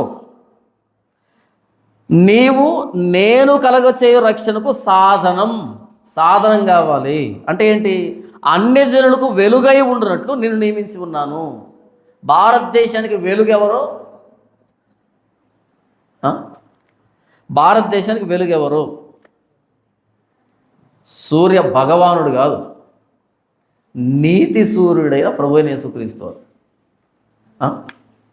ఈ భారతదేశం అనే నేల కనపడాలి అంటే, భూమి కనపడాలంటే ఈ సూర్యుడు కావాలి. ఆయన భగవానుడు కాదు, సూర్యుడు అంతే. అయితే ఈ భారతదేశానికి సత్యం కనపడాలి అంటే, ఈ భారతదేశానికి తన పాపం తనకు అర్థం కావాలంటే, ఈ భారతదేశంలో ఉన్నటువంటి లోపాలు, తప్పులు, దేవునికి ఎంత దూరం అయ్యాం, దేవునికి ఎంత ఉగ్రతను రేపెడుతున్నాం అనే విషయాలు తెలియాలంటే నీతి సూర్యుడు ఉదయించాలి. అపోస్తలుడైన తోమా ద్వారా భారతదేశం మీద. అది కేరళ నుంచి ప్రారంభమైంది. ఆ పొద్దు పొడవడం, నీతి సూర్యుడు పొడవడం కేరళ నుంచి ప్రారంభమైంది. 52 లేదా 57 క్రీస్తు శకం. దాని గురించి ఎప్పుడు చెప్పాడు? క్రీస్తుకు పూర్వం 700 సంవత్సరాల క్రితం చెప్తున్నాడు యెషయా. అన్ని జనులకు వెలుగు. ఇది చాలా పెద్ద విషయం. కానీ ఇప్పటికేం మాట్లాడుతున్నారంటే, లేదంటే యేసు ప్రభు ఇశ్రాయేలు దేవుడు. ఒరే సిగ్గుందా కొంచెమైనా? అది చాలా చిన్న విషయము. ఇశ్రాయేలుకు వెలుగుగా ఉండడం అనేది, ఇశ్రాయేల్ను తీసుకొని రావడం అనేది. ఎందుకంటే వాళ్ళు ధర్మశాస్త్రం ఉంది, వాళ్ళు పట్టుకొని రావచ్చు. కానీ ఏ ధర్మశాస్త్రం లేకుండా మనుషులు రాసిన పుస్తకాలు పట్టుకొని, కులం అనే గోడలు కట్టుకొని, ఆ కులపిచ్చి అనే మలాన్ని మెదడులో పెట్టుకొని బ్రతుకుతున్నారు జంతువుల కంటే దారుణంగా. వాళ్ళకు వెలుగుగా ఉండడానికి, వెలుగు అంటే అక్కడేముంది, చీకటి ఉంది అని అర్థం. సువార్త భారతదేశాన్ని సందర్శించక ముందు చీకటి ప్రపంచం. నాకు తెలిసి మీకు పెద్దగా చరిత్ర పట్ల అవగాహన ఉండదు. మొన్న స్వాతంత్రం వచ్చింది మనకి. మొన్న స్వాతంత్రం వచ్చిన కొత్తల్లో కానీ స్వాతంత్రానికి ముందు కానీ భారతదేశం ఎలాగుండేది అని కనుక మీరు ఇంటర్నెట్లో వెతికినా, పుస్తకాలు చదివినా, మీకు ఏడుపు రాకపోతే నిజంగా మీరు మనుషులే కాదు. ఏడ్చేస్తాం, వల ఏడ్చేస్తాం, దారుణంగా ఏడుస్తాం. ఏంటి ఇదా భారతదేశం అంటే అని. ఇప్పుడు ఏమైంది, మనం పుట్టేటప్పటికే స్వాతంత్రం వచ్చేసింది, మనం పుట్టేటప్పటికే సంస్కరణలు జరిగిపోయాయి, విప్లవాలు జరిగిపోయాయి, ఉద్యమాలు జరిగిపోయాయి, తిరుగుబాట్లు జరిగిపోయాయి. మనం రాకముందే చట్టాలు వచ్చేసాయి, రాజ్యాంగం వచ్చేసి మనం రాకముందే అందరికీ విద్య, వైద్యం, ఉపాధి, అన్ని రోడ్లు, వాహనాలు, ప్రయాణాలు, అబ్బబ్బో అన్నీ వచ్చేసాయి. మనకి ఏం తెలియదు. మొన్న కారులో నేను పిల్లాడు వెళ్తున్నాను, ఏదో టాపిక్ వచ్చింది. టాపిక్ వస్తే నేను అన్నాను, ఒరే అది 50,000 రూపాయలు రా అన్న. నేను నీ దగ్గర లేదా అన్నాడు వీడు.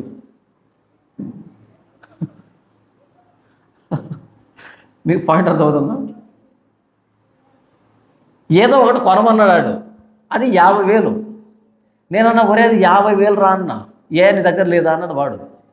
వాడేమనుకుంటా అంటే 5 పక్కన 4 సున్నాలు పెడితే 50,000 అనుకుంటున్నాడు. ఆ సున్నాలు పెట్టాలంటే మనం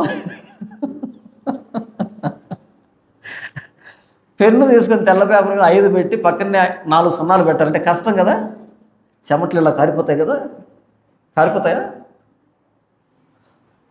మీకు పాయింట్ అర్థమవుతుందా? 5 అని పెట్టి పేపర్ మీద 4 సున్నాలు పెట్టాలంటే ఎంత కష్టపడాలి? సాయంకాలం దాకా పెట్టాలి, చెమట్లు అంతా కారిపోతాయి కదా.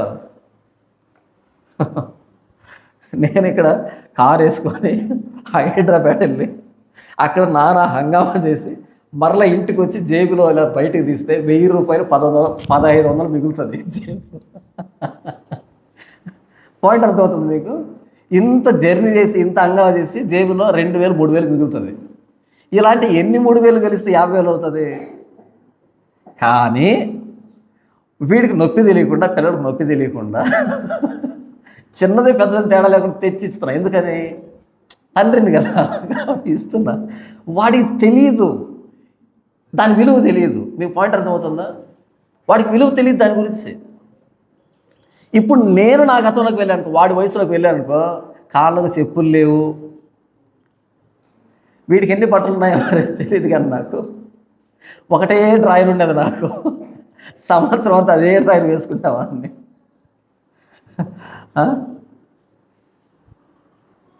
ఒక్క జత 2 జతలు బట్టలు ఉన్నాయి, అవి కూడా ఎవరో తెచ్చిస్తే ఉన్నాయి.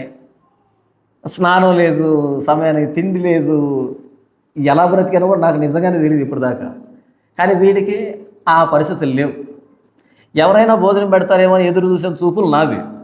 వీడికేమో బ్రతిమలాడాలి, తినరా తినరా తినరా తినరా, వద్దు వద్దు అని వీడు. నాకు అప్పుడప్పుడు వీళ్ళు చూస్తే ఒక విధంగా జలసి వస్తుంది, అసూయ వస్తుంది. ఇదేంట్రా ఇది, ఇంత తేడా ఉంది. నాకేమో ఎవడైనా భోజనం పెడతాడేమో ఎదురు చూసినా పెట్టే పరిస్థితి లేదు అప్పట్లో. చాలకుండా తిని బ్రతికాను అప్పట్లో. వీళ్ళ పరిస్థితి అది కాదు. ఒకవైపు వాళ్ళ అవ్వ, ఒకవైపు వాళ్ళ అమ్మ బ్రతిమలాడి తిరుగుతుంటే కూడా తినరు. చాలా విలువైంది తెచ్చిస్తానా, బాగలేదంటాడు. నాకు అనిపిస్తుంది, కానీ నీ కథలో నడుస్తుంది, నా కథలో నడుస్తుంది. ఇదంతా ఎందుకు చెప్పానంటే మనం పుట్టేటప్పటికే చట్టాలు వచ్చేసాయి, హక్కులు వచ్చేసాయి, చదువు వచ్చేసింది, వైద్యం వచ్చింది, ఉపాధి వచ్చింది, అప్పటికే కర్మాగారాలు వచ్చేసాయి, లేకపోతే రోడ్డు సౌకర్యాలు వచ్చేసాయి, బట్టలు వచ్చేసాయి, అన్నీ వచ్చేసాయి. కాబట్టి మనకి ఏం తెలియదు భారతదేశం అంటే. మన చదువు కూడా అబ్బకపోయింది అదృష్టం కొద్దీ. పోనీ గతంలోకి వెళ్ళి చదువుకుందాం భారతదేశం గురించి అంటే చదువు కూడా అబ్బలే దేవుని దయ వల్ల అదృష్టం కొద్దీ. కాబట్టి మనకు గతం తెలియదు, వర్తమానం తెలియదు. ఇప్పుడు పుట్టిన జెన్జీ కిడ్స్ ఉన్నారే, వీళ్ళకి ఏమీ తెలియదు. ఇక నా చిన్నతనంలో అప్పటికి అన్ని ఉన్నప్పటికీ మేము అనుభవించిన వివక్ష చాలా పెద్ద వివక్ష. అసలు ఆ రోజు ప్రపంచం డిఫరెంట్గా ఉంటుంది, చాలా వెరైటీగా ఉండేది ప్రపంచం. ఇక స్వాతంత్రం రాకముందు ప్రపంచం అంటే చీకటి, మనిషిని మనిషిగా చూసేవాళ్ళు కాదు, మనిషిని మనిషిగా చూసేవాళ్ళు కాదు, చస్తూ ఉన్న తగిలేవాళ్ళు కాదు, పట్టించుకునే వాళ్ళు కాదు. వైద్యం లేదు. ఉంది భారతదేశంలో ఆయుర్వేదం అంటే అందరికి కాదు, ఆయుర్వేదం అందరికి కాదు, అది అంటరానాలు కాదు, అది అంటరానాల దగ్గరకు వచ్చి పసర్లు పిండే అంత గొప్ప మనసు ఉన్నటువంటి వైద్యుడేవి లేడు. అది రాజులకి, అది పెద్ద కులస్తులకి, బాగా ఉన్నోళ్ళకి. లేని వాళ్ళు చచ్చినా సరే ఏమనుకుంటారు తెలుసా, ఏ జన్మలో ఏ పాపం చేశాడో ఏమో. పని చేస్తూ ఏదో వచ్చి మీద పడిపోయింది అనుకో, అలా గిలగలు కొట్టుకుంటున్నాడు అనుకో, అరే ఎత్తండ్రా, ఆహా లే. ఏం చేసేవాళ్ళు, ఏ జన్మలో ఏ పాపం చేశాడో కర్మ అనుభవిస్తున్నాడు. మనం ఎత్తామనుకో, ఈ కర్మ అనేది మనం తప్పించామనుకో, వచ్చే జన్మలో మరలా అనుభవించాల్సి వస్తుంది. అలా వదిలిపెట్టేస్తే ఈ కర్మ ఇక్కడే అనుభవించేసి మళ్ళీ కొత్త జన్మ, మంచి జన్మ వస్తుంది. ఇప్పుడు చెప్పు, మనం ఎత్తితే పాపాత్మలో, ఎత్తకపోతే పాపాత్మలవా? చెప్పండి, మీరు వినలేదా? ఇప్పుడు వాడిని ఆ ప్రమాదం నుంచి లేవనెత్తితే పాపాత్ములమా, అలా వదిలిపెడితే పాపాత్ములమా? ఎత్తితే పాపాత్ములమే, ఎత్తకపోతే ఏమవుతాం మనం? పుణ్యాత్ములు. ఎందుకు? వచ్చే జన్మకి ఈ కర్మ ట్రాన్స్ఫర్ కాకుండా ఇక్కడే అనుభవించేస్తే వచ్చే జన్మలో మంచి జన్మ వస్తుంది. కాబట్టి నేను పుణ్యాత్ములు కావాలంటే ఏం చేయాలి? అలాంటి చీకటి అంధకారంలో బ్రతుకుతున్నటువంటి రోజులు అవి, అంధకారంలో బ్రతుకుతున్న రోజులు అవి.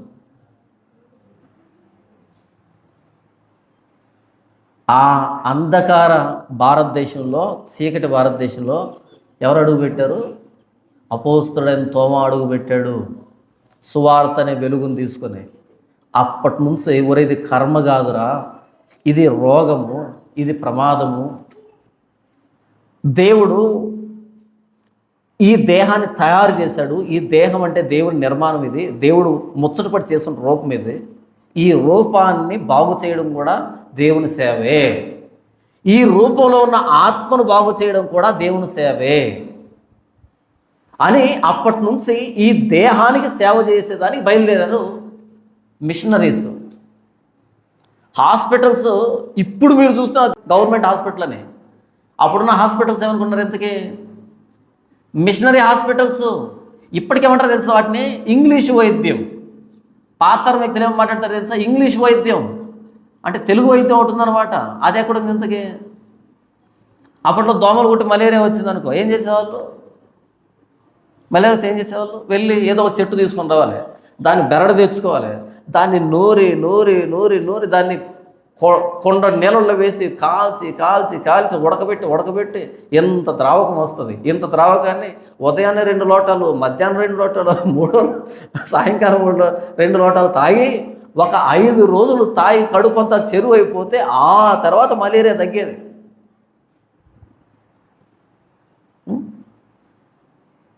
ఈ మధ్యలో అదృష్టం బాగుంటే మధ్యలో కూడా పరలోక ప్రయాణం జరిగేది. అది కూడా కొద్ది మట్టుకే నాటు వైద్యాలన్నీ. అప్పుడు వచ్చింది ఇంగ్లీష్ వైద్యం. ఒక్క టాబ్లెట్ వేసుకుంటే అర్ధగంటలో రిలీఫ్ వచ్చేస్తుంది. వైద్యం ఎవరు తీసుకొచ్చారు? ఇప్పటికి మీరు చూడండి, మిషనరీ హాస్పిటల్స్ ఉంటాయి. మిగిలినటువంటి గవర్నమెంట్ హాస్పిటల్ కానీ లేకపోతే ప్రైవేట్ హాస్పిటల్ కానీ మీరు వెళ్ళండి, వైద్యం చూడండి. మిషనరీ హాస్పిటల్కి వెళ్ళండి, సెయింట్ జాన్, ఇక్కడ సిఎంసి ఉంది, మిషనరీ హాస్పిటల్ వెళ్ళండి. వాళ్ళు మీకు వైద్యం చేయరు, వాళ్ళు మీకు సేవ చేస్తారు. వైద్యం చేయరు, వాళ్ళు సేవ చేస్తారు. మేము యేసు ప్రభువుకి సేవ చేస్తున్నాం అని. ఎందుకంటే ఏదేం తోట తయారు చేసిన దేహం ఇది అని. మిగతా హాస్పిటల్ ఏం చేస్తారు? వ్యాపారం చేస్తారు. వీడు చస్తే మనకు పోతుంది, వీడిని ఇలాగే బ్రతకనిచ్చి ఎంత రాబట్టాలి అంత రాబట్టాలి అని అన్ని కాదు, చాలా మట్టుకు. కానీ మీకు మిషనరీ హాస్పిటల్లో వైద్యం జరగదు, సేవ జరుగుతుంది, ప్రేమ.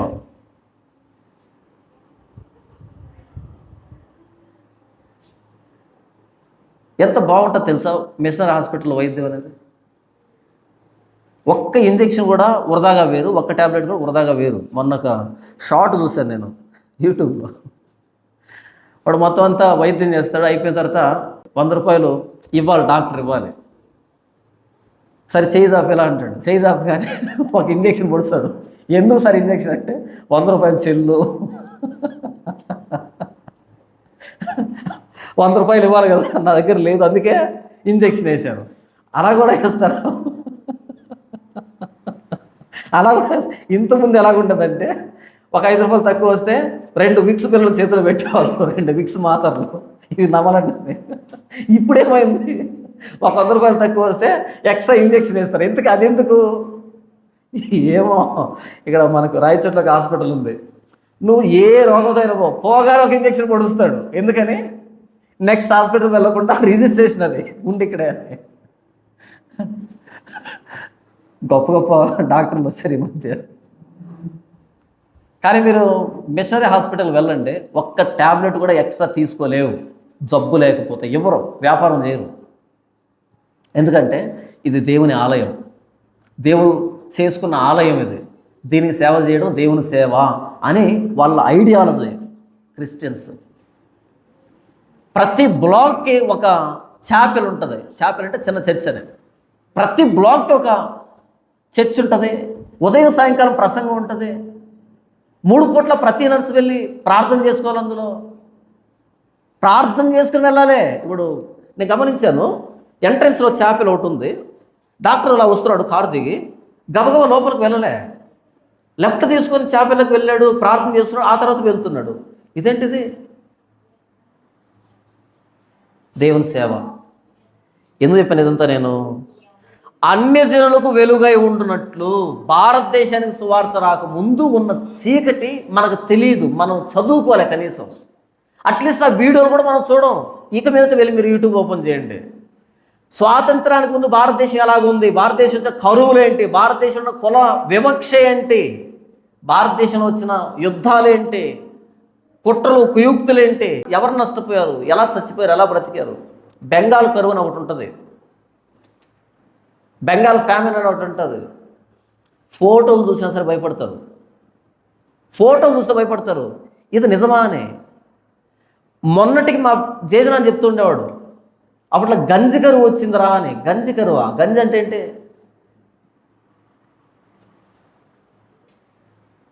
వర్షం పడక, పంటలు పండక మొత్తం అందరూ చచ్చిపోతూ ఉంటే అప్పుడు ఎవరో అమెరికా నుంచి పంపిస్తే గవర్నమెంట్ పథకం కింద దాన్ని వండి, గంజి వండి, ఎందుకంటే అందరూ పెట్టడానికి లేదు అప్పుడు, నీళ్ళలో వేసి గంజి వండి ఒక్కొక్కరికి కొలత చొప్పున పోసేవాళ్ళంట. అలా పోస్తే అందులో ఒక మిరపకాయ నంచుకొని దీన్ని తాగేవాళ్ళంట. అంతే. అలా బ్రతికించుకున్నారా మమ్మల్ని అప్పట్లో. గంజి కరువు అంటారు. మనకేమైనా తెలుసా ఇలాంటివన్నీ? తెలియదు. ఈ మార్పులన్నీ జరిగింది ఎప్పటి నుంచి అంటే, మనిషిని మనిషిగా గౌరవించడం జరిగింది ఎప్పటి నుంచి అంటే, సువార్త భారతదేశాన్ని దర్శించినప్పుడు, సువార్త మిగిలినటువంటి ప్రపంచాన్ని దర్శించినప్పుడు. ప్రతి ప్రాంతానికి సువార్త అడుగు పెడుతూ ఉంటే ఆ దేశం వెలుగుతుంది, ఆ దేశంలో వెలుగు వస్తూ ఉంది. ఇంతకీ ప్రపంచానికి వెలుగునిచ్చింది ఎవరు? ఇంతకీ ఇదిగో ఈ లైట్ ఇచ్చింది ఎవరు? ఇంతకీ ఈ లైట్ ఉంది కదా, ప్రపంచం అందరికీ లైట్ ఇచ్చింది ఎవరు? ఏం పేరు ఆయన పేరు? సైంటిస్టే, పేరు తెలియక సైంటిస్ట్ అంటున్నారులే. ఏం పేరు ఆయన పేరు? Thomas Alva Edison. తోమా క్రిస్టియన్ కదా. రక్షణ వెలుగిచ్చింది క్రీస్తే. ఆ సువార్తను భారతదేశం తెచ్చింది తోమానే. ఫిజికల్గా లైట్ ఇచ్చింది కూడా థామసే. అన్ని జనులకు వెలుగై ఉండినటువంటి నియమించి ఉన్నాను. ఇశ్రాయేలుకు విమోచకుడిగా ఉండడం చిన్న విషయం. అన్ని జనులకి, భారతదేశానికి, మిగిలిన దేశాలకి వెలుగుగా నేను నియమించాను. 700 సంవత్సరాల క్రితం క్రీస్తుకు పూర్వం చెప్పబడుతున్న మాట ఇది.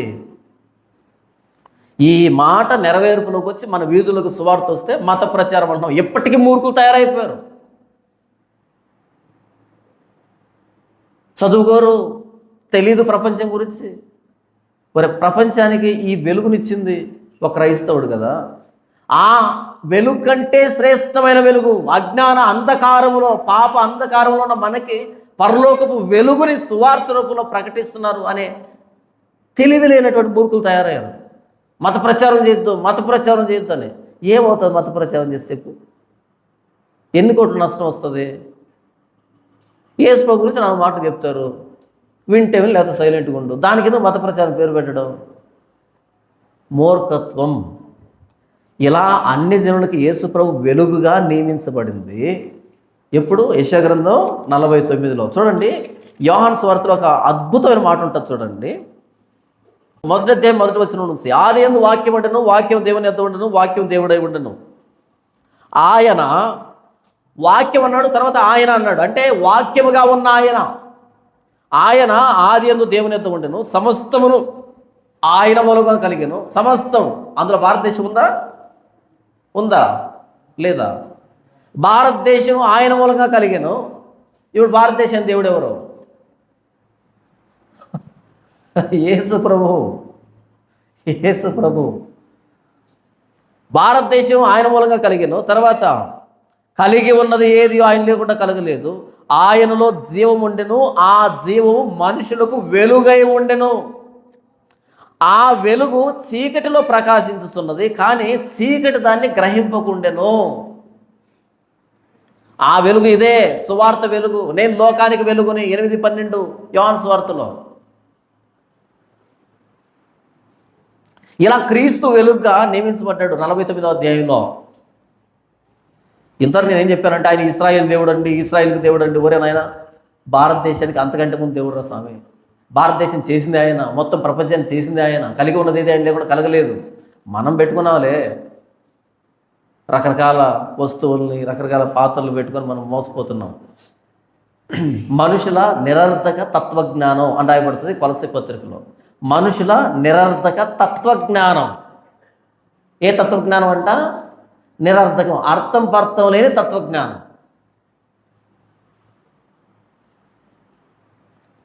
దీన్ని యెషయా గ్రంథంలో మాట్లాడతాడు. మ్రానుతో నీవు నా దేవుడివి, నా తండ్రి అంటే అదేమనుకుంటుంది? బాగా బ్రతుకుతుంది నన్ను అడ్డంగా నరికి నాకు ప్రాణం లేకుండా చేసి నన్ను తండ్రి అంటే వినరా, మా తండ్రి అంటుంది అది అనదా? ఏపుగా పెరుగుతుంది నన్ను కట్ చేసి, నాకు జీవం లేకుండా చేసి, నాకు ప్రాణం లేకుండా చేసి నన్ను తండ్రి అంటే వింటరా, నా తండ్రి అంటది అది విషయం. నిరర్ధక తత్వజ్ఞానం, అర్థం పర్థం లేని తత్వజ్ఞానం. తత్వజ్ఞానమేనా? ఆ తత్వజ్ఞానమే. అర్థం లేని తత్వజ్ఞానం. క్రీస్తు నిజమైన వెలుగు. క్రీస్తు భారతదేశంలో ప్రకాశిస్తున్నాడు తోమా వచ్చినప్పటి నుంచి. అయితే చీకటి దాన్ని గ్రహింపకుండెను. గ్రహిస్తుంది. గ్రహింపజేయడానికే తోమా తరపున మనల్ని నిలవబెట్టాడు. ఈరోజు ఇంతమంది సువార్థికులు, ఇంతమంది సేవకులు, ఇంతమంది కష్టపడుతున్నామంటే ఆ వెలుగుని చీకట్లో ప్రకాశింప చేయడానికే మనం చేస్తున్నది అదే, ఆ వెలుగును పరిచయం చేయడం. 7వ వచనం, ఇశ్రాయేలు విమోచకుడును పరిశుద్ధ దేవుడునగు యెహోవా మనుషుల చేత నిరాకరించబడిన వాడును, జనులకు అసహ్యుడును, నిర్దయాత్ముల సేవకుడునగు వానితో ఇలాగ సెలవిచ్చుతున్నాడు. ఆ పదజాలం మీరు గమనిస్తున్నారా? ఇశ్రాయేలు విమోచకుడును పరిశుద్ధ దేవుడునగు యెహోవా ఎవరితో సెలవిస్తున్నాడంట? మనుషుల చేత నిరాకరించబడిన వాడును. నిరాకరణ అనేది సువార్తలో భాగం. మీరు సువార్త చెప్తుంటే ఎవరైనా చెప్పకరా అన్నారనుకో, మీరు నొచ్చుకుంటారా, సంతోషపడతారా? మీరు నొచ్చుకుంటారు. ఎందుకని? అదేంటి వినలేదే అనేది మీ ఎక్స్పెక్టేషను. సువార్త చెప్పినప్పుడు నిరాకరణ అనేది సువార్తలో అంతర్భాగం.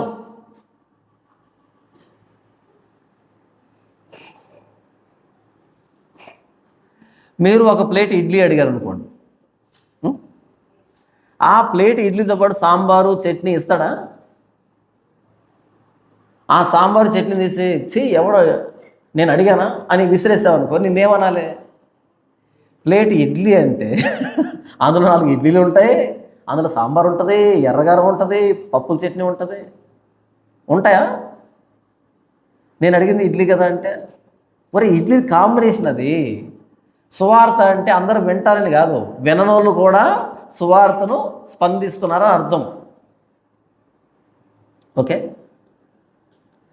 యాంటీబయాటిక్ వేస్తాడు డాక్టర్, వేసి రెడ్ పెన్నుతో రౌండ్ గీస్తాడు అనమాట, రేపటిదాకా ఇలాగే పెట్టుకో అని. ఓకే, ఎప్పుడైనా వేశారు మీకు? ఇలా వేసి రౌండ్ గీస్తాడు, రేపటిదాకా ఇలాగే చూసుకుంటుంటాం మనం. అందులో దద్దుర్లు వచ్చినా రియాక్షనే, రాకపోయినా రియాక్షనే. రాలేదనుకో ఓకే రేపు ఫుల్గా ఎక్కించవచ్చు అని అర్థం. దద్దుర్లు వచ్చాయనుకో ఇది కాదు ఇంకొకటి మరలా వేసి మళ్ళీ రౌండప్ గీస్తాడు. దద్దుర్లు వచ్చిన రియాక్షనే, సాఫీగా ఉన్న రియాక్షనే కదా. సువార్త అనే యాంటీబయాటిక్ వేస్తే కొంతమంది దద్దుర్లు వస్తాయి, వాళ్ళు గీక్కుంటారు.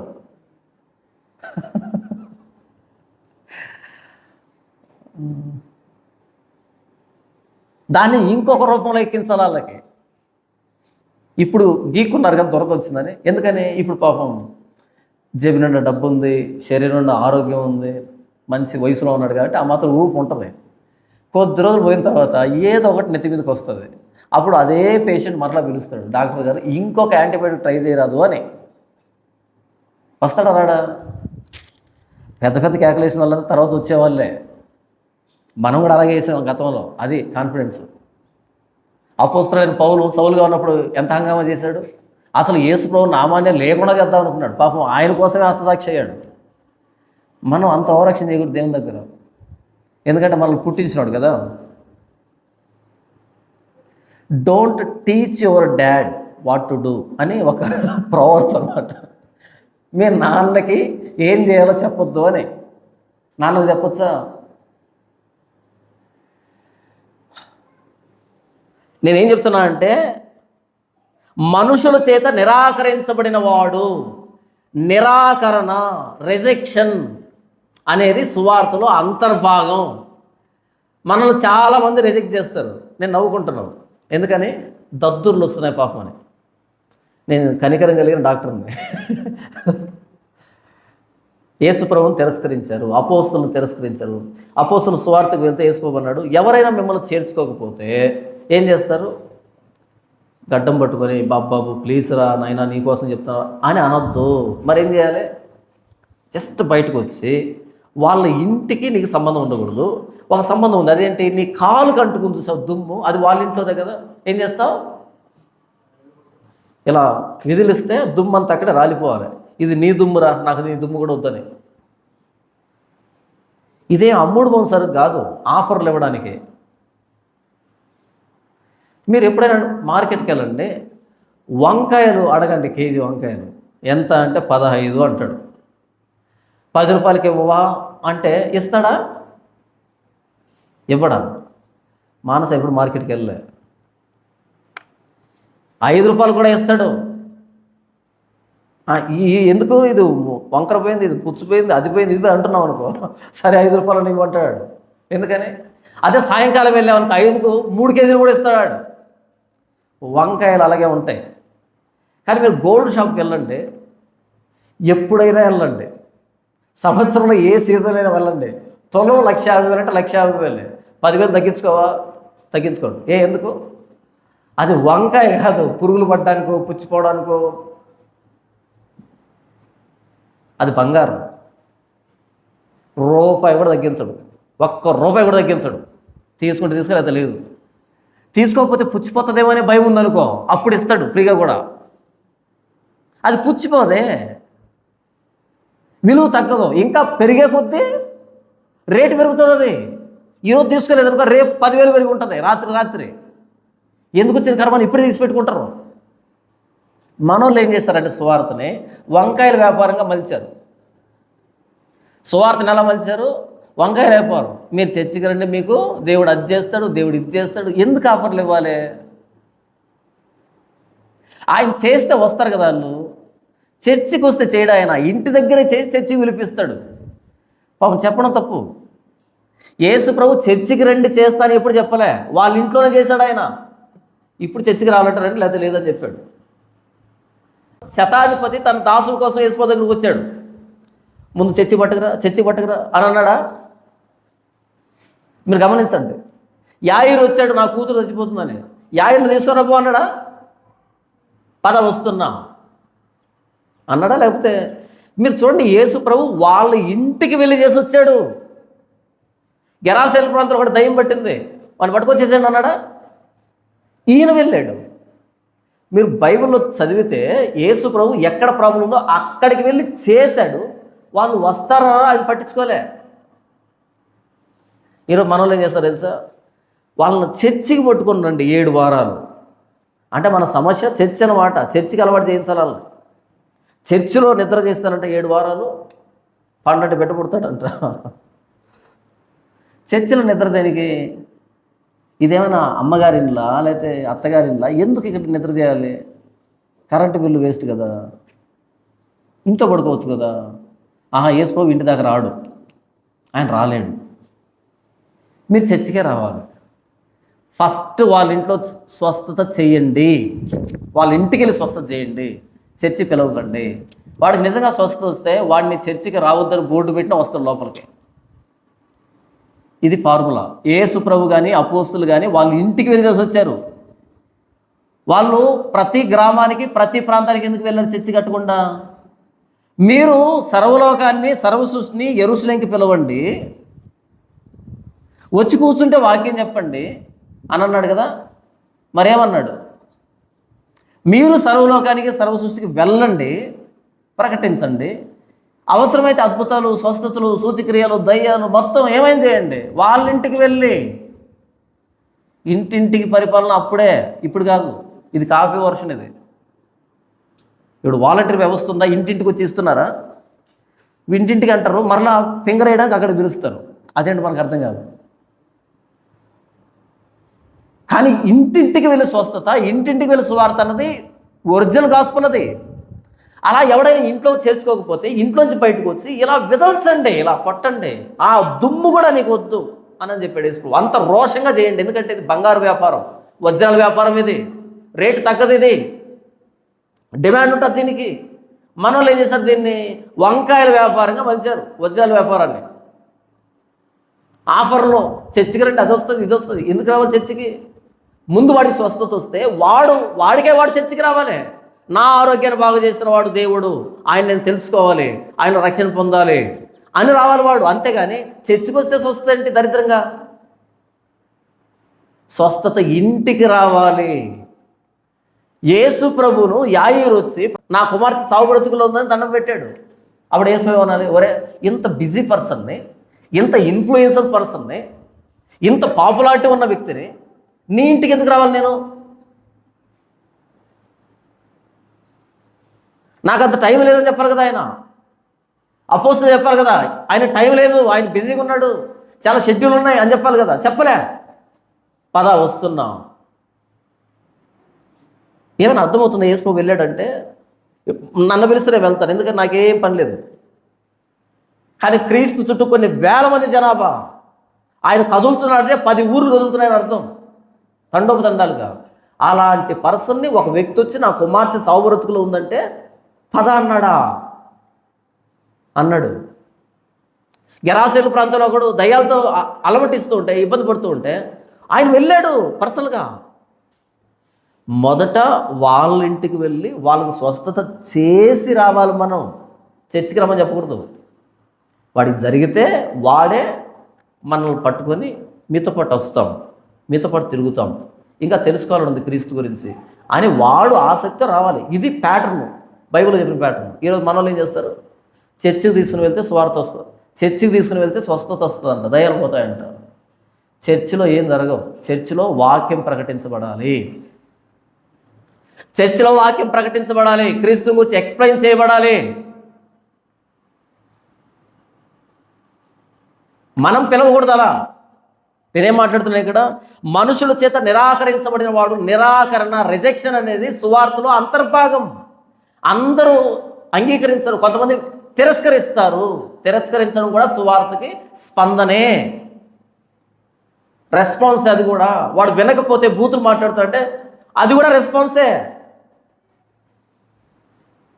వాడికి అది నచ్చలే, అది కూడా రెస్పాన్సే. మనుషుల చేత నిరాకరించబడిన వాడును జనుల, ఇక్కడేమన్నాడు? మనుషుల చేత నిరాకరించబడిన వాడు అన్నాడు. 5వ వచనం చూడండి, 5వ వచనం. యెహోవా దృష్టికి నేను గనుడనైతిని. యెహోవా దృష్టికి ఆయన నిరాకరించబడలే, గనుడు. కానీ మనుషుల దృష్టికి ఆయన ఎవరంట? నిరాకరించబడిన వాడు. ప్రభువైన యేసుక్రీస్తు వారి సిలువ అద్భుతం, దేవుని శక్తి అది.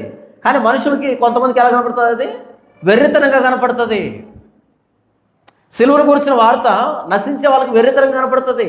అది అంతర్భాగం సువార్తలో. కాబట్టి ఈసారి ఎప్పుడు కూడా ఏంటి అందరూ నమ్ముకోవట్లేదు, అందరూ అంగీకరించట్లేదు, అందరూ స్వాగతించట్లేదు అని అనుకోకండి. వాళ్ళు వ్యతిరేకించినా సరే, పెట్టొద్దు ఇక్కడ మీటింగు, చెప్పొద్దు సువార్త అని అన్నా సరే, అది సువార్తకి స్పందనే, రెస్పాన్సే. అప్పుడు నిరుత్సాహం రాదు మనకు ఒకే వైపు తెలుసు. చూడండి, జనులకు అసహ్యుడును. జనులకు అసహ్యం అంట ఆయన అంటే. ఎందుకు? చీకట్లో ఉండేవాడికి వెలుగంటే నచ్చదు. జనులకి అసహ్యుడును, నిర్దయాత్ముల సేవకుడు నగు. నిర్దయులు, వాళ్ళకి సేవకుడు అంట. యేసు ఎవరికి సేవకుడు అంట? దయాదాక్షిణ్యం లేని వాళ్ళకి సేవ చేస్తాడంట ఈయన. నిర్దయాత్ముల సేవకుడు నగు. అదే కదా, తండ్రి వీరేమి చేయుచున్నారో వీరు ఎరుగరు గనుక వీరిని క్షమించు. ఎవరిని క్షమించాలంట? నిర్దయాత్ములు. వాళ్ళకి దయమైన ఉందా? మీకు మేకించి నా చేతిలో కొట్టానంటే కొట్టగలుగుతారా మీరు? కొడతామన్నావు అంటే కనుక నేనైతే కొట్టలేను, నా శత్రువును కూడా కొట్టలేను. జాలి అనిపిస్తుంది, అసలు అంత సాహసం చేయలేను. కానీ కొడుతున్నాను అనుకో, మేకు తీసుకొని తన కొడుతున్నాను అనుకో, వాడు ఎంత కఠినాత్ముడై ఉండాలి, ఎంత కఠినాత్ముడై ఉండాలి. నిర్దయాత్ముల సేవకుడు. యేసు ప్రభు ఎవరికి సేవ చేశాడు? దయాదాక్షిణ్యం లేని వాళ్ళ మీద దయ చూపించాడు. తండ్రి వీరేమి చేస్తున్నారు, వీరు ఎరుగురు కనుక వీరిని క్షమించు. నిర్దయాత్ముల సేవకుడు నాకు వానితో ఇలాగ సెలవిస్తున్నాడు. ఇదంతా యేసుతో చెప్తున్నాడు. ఆయన ఏమని చెప్తున్నాడు చూడండి. యెహోవా నమ్మకమైన వాడనియు ఇశ్రాయేలు పరిశుద్ధ దేవుడు నిన్ను ఏర్పరచుకుననియు రాజులు గ్రహించలేచెదరు. రాజులు అంటే రాజ్యాలు. యేసు ప్రభు సువార్తకి ఎవరు లేచి నిలబడతారంట? రాజులు లేచి నిలబడతారు. అలా యేసు ప్రభు సువార్తను అంగీకరించడం అంటే ఏంటంటే యెహోవా నమ్మకమైన వాడు అని అంగీకరించడం. ఇశ్రాయేలు పరిశుద్ధ దేవుడు ప్రభువైన యేసుక్రీస్తుని శిలువ మీద అర్పించాడు అని అర్థం. అది గ్రహిస్తారు రాజులు. అంటే సువార్త పెద్ద కులస్తులకు అన్నమాట. ఫస్ట్ అర్థమయ్యేది అంతేనా? చూడండి, యెహోవా నమ్మకమైన వాడనియు ఇశ్రాయేలు పరిశుద్ధ దేవుడు నిన్ను ఏర్పరచుకుననియు రాజులు గ్రహించలేచెదరు. అంటే ఫస్ట్ సువార్త అర్థమయ్యేది 2కు 3కు కాదంట. ఎవరికి అర్థమవుతుంది? రాజులకి, పెద్ద కులస్తులకి, పరిపాలకులకి. కాన్స్టంటైన్ చక్రవర్తి కదా, ఆయనకు అర్థమైన సువార్త. స్టేట్ రిలీజన్గా చేశాడు, దేశానికి అంతటికి ఇదే అధికారిక మతం అని చేశాడు. కానీ భారతదేశానికి వచ్చి ఏమైపోయింది? 2 3 దేవుడు అంటే యేసు ప్రభు. ఓకే, 2 అంటే రాజే కదా, 2 అంటే రాజు. ఓకే,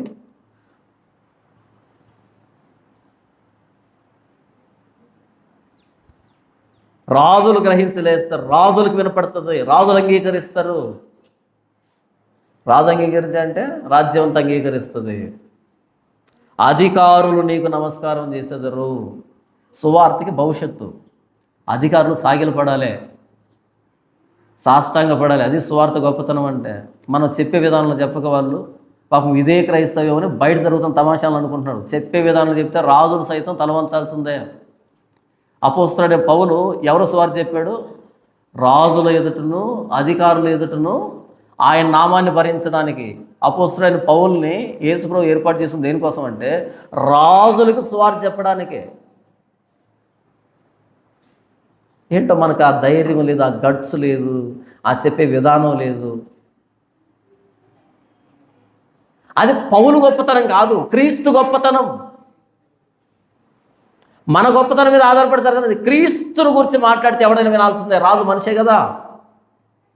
8వ వచనం, యెహోవా ఇలాగ సెలవిచ్చుచున్నాడు, అనుకూల సమయమందు నేను నీ మొర ఆలకించి నీకు ఉత్తరం ఇచ్చితిని, రక్షణ దినమందు నిన్ను ఆదుకుంటునే, బయలు వెల్లుడి అని బంధించబడిన వారితోనూ బయటికి రండి అని చీకటిలో ఉన్న వారితోనూ చెప్పుచు దేశమును చక్కపరిచి పాడైన స్వాస్థ్యములను పంచిపెట్టుటకై నిన్ను కాపాడి ప్రజలకు నిబంధనగా నియమించుతని.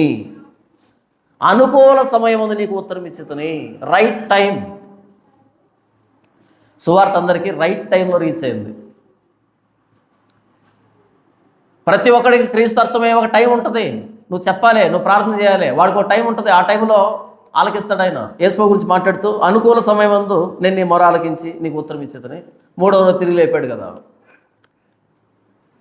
తర్వాత ఎందుకు యేసుప్రభుని ఆయన మృతులోంచి తిరిగి లేపాడు అంటే బయలు వెల్లుడి అని బంధించబడిన వారితోనూ బయటికి రండి అని చీకట్లో ఉన్న వారితోనూ చెప్పుచు. బయలు వెల్లుడి అని బంధించబడిన వారితో, చెరలో ఉన్న వారిని విడిపించడానికి. 42 చదువుకున్నాం కదా మనం. చెరలో ఉన్న వారిని విడిపించడానికి. అది భౌతికంగా బబులోను చెరలో ఉన్న వారిని విడిపించడానికి, లేదా ఈరోజు ఆత్మీయంగా ప్రభువైన యేసుక్రీస్తు శిలువను బట్టి చెరలో ఉన్న వారిని విడిపించడానికి, పాపం అనే చెరలో ఉన్నటువంటి అన్ని జనుల్ని, ధర్మశాస్త్రం అనే చెరలో ఉన్న యూదుల్ని విడిపించడానికి, బంధించబడిన వారిని బయలు వెల్లుడి అని చెప్పడానికి, నంబర్ 2 బయటికి రండి అని చీకట్లో ఉన్న వారిని చెప్పడానికి. చీకటిలో, అంధకారంలో, అజ్ఞానాంధకారంలో, మతాంధకారంలో, పాపపు అంధకారంలో వారిని బయటికి రండి అని చెప్పడానికి, దేశాన్ని చక్కపరిచి పాడైన స్వాస్థ్యాన్ని పంచుకోవడానికి. ఇది భౌతికంగా జరిగింది ఇశ్రాయేలు విషయంలో. మరలా చెరలోంచి వచ్చారు 70 సంవత్సరాల తర్వాత, పాడైనటువంటి దేశాన్ని చక్కపరిచి స్వాస్థ్యాలను మరలా స్వాధీనపరుచుకున్నారు. జెరుబ్బాబెలు నాయకత్వంలో మరలా తిరిగి వచ్చారు, ఎజ్రా నాయకత్వంలో వచ్చారు, నెహెమ్యా నాయకత్వంలో వచ్చారు. అలా వచ్చి దేశాన్ని స్వాధీనపరుచుకున్నారు. ఇది అక్షరాలు నెరవేరింది యూతుల విషయంలో. అదే స్పిరిచువల్గా నెరవేరింది మనందరి విషయంలో యేసు ప్రభు శిలువను బట్టే. బయలు వెల్లుడని బంధించబడిన వారితోనూ, గతంలో బంధించబడ్డాం మతానికి, కులానికి, ప్రాంతానికి, రకరకాల పాపాలకి బంధించబడ్డాం. సువార్త ఏం చెప్పింది తెలుసా? బయలు వెల్లుడి. తర్వాత బయటికి రండి. చర్చ్ అంటే ఏంటో తెలుసా? చర్చ్ అనేదాన్ని గ్రీకులో ఎక్లీషియా అని పిలుస్తారు. ఎక్లీషియా అంటే ఏంటి? ఇంతకీ కాల్డ్ అవుట్. కాల్డ్ అవుట్ అంటే బయటికి పిలువబడిన వాళ్ళు అని అర్థం. చూసారా ఇక్కడ వచ్చిన చర్చ్ అని? బయటికి రండి, అది చర్చ్ అంటే. బయటికి రండి, కాల్డ్ అవుట్, బయటికి పిలువబడిన వాళ్ళు, అది చర్చ్ అంటే. బయటికి రండి అని చీకటిలో ఉన్న వారితో చెప్పుచు దేశమును చక్కపరిచి పాడైన స్వాస్థ్యమును పంచిపెట్టుటకై నిన్ను కాపాడి ప్రజలకు నిబంధనగా నియమించితిని. ఇది నా రక్తం వలనైన క్రొత్త నిబంధన. యేసుప్రభుని గురించి చూసి రాసినట్టుంది కదా ఇదంతా. యేసుప్రభుని గురించి చూసి ఇది చదువుతుంటే నాకు తెలిసి మత్తయి, మార్కు, లూకా, యోహానులు ముందుగానే సువార్తలు రాస్తే దాన్ని చూసి ఇక్కడ రాసినట్లేదు.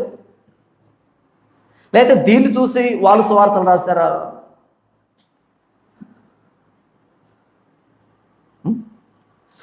యెషయా గ్రంథాన్ని చూసి వాళ్ళు రాశారా? వాళ్ళని చూసి ఏం రాశాడా? ఇద్దరిని నడిపించింది పరిశుద్ధాత్మ దేవుడే కదా. ఓకే, ఇద్దరిని నడిపించింది పరిశుద్ధాత్మ దేవుడే కదా.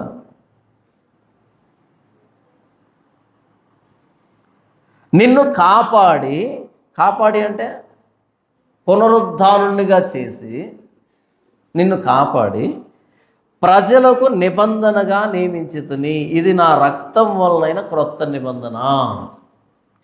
ఎంత ముందుగా ఎంత చక్కగా రాశాడు. బంధించబడే వారిని బయటికి రండి, చీకట్లో ఉన్న వారిని బయటికి రండి అని చెప్పడం. సువార్త అంటే ఇది. చాలామంది ఏమనుకుంటారు తెలుసా, మమ్మల్ని కులంలోంచి వెలివేస్తారండి.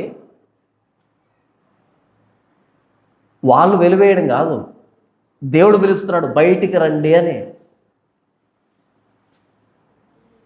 మనుషులంతా ఒక్కటే, ఒకే మానవుడి నుంచి వచ్చాం. కానీ కులం ఏం చెప్తుంది? కాదు కాదు, నువ్వు వేరు నేను వేరు, బయటికి రండి ఆ చీకట్లో నుంచి. 9వ వచనం, మార్గములలో వారు మేయుదురు, మార్గంలో వారు మేయుదురు, చెట్లు లేని మిట్టలన్నిటి మీద వారికి మేపు కలుగును. అలా దేవుడు మాట విని బయటకు వస్తేనంట, ఆయన నిబంధనకు లోబడితేనంట ఎలా మేస్తామంట, మార్గంలో వారు మేయుదురు. మార్గంలో గడ్డి ఎక్కడ ఉంటుంది ఒక పశువుకి? నేను నడిపించే మార్గానికి అటువైపు ఇటువైపు ఏపుగా పెరిగిన గడ్డి ఉంటుంది. నేను నడిపించే మార్గం అదే. యెహోవా నా కాపరే, నాకు లేమి కలగదు. పచ్చిక గల చోట్ల ఆయన నన్ను పరుండు చేయించున్నాడు, శాంతికరమైన జలముల వద్ద ఆయన నన్ను నడిపించుతున్నాడు. మార్గంలో వారు మేయుదురు అంటే ఏంటి దాని అర్థం?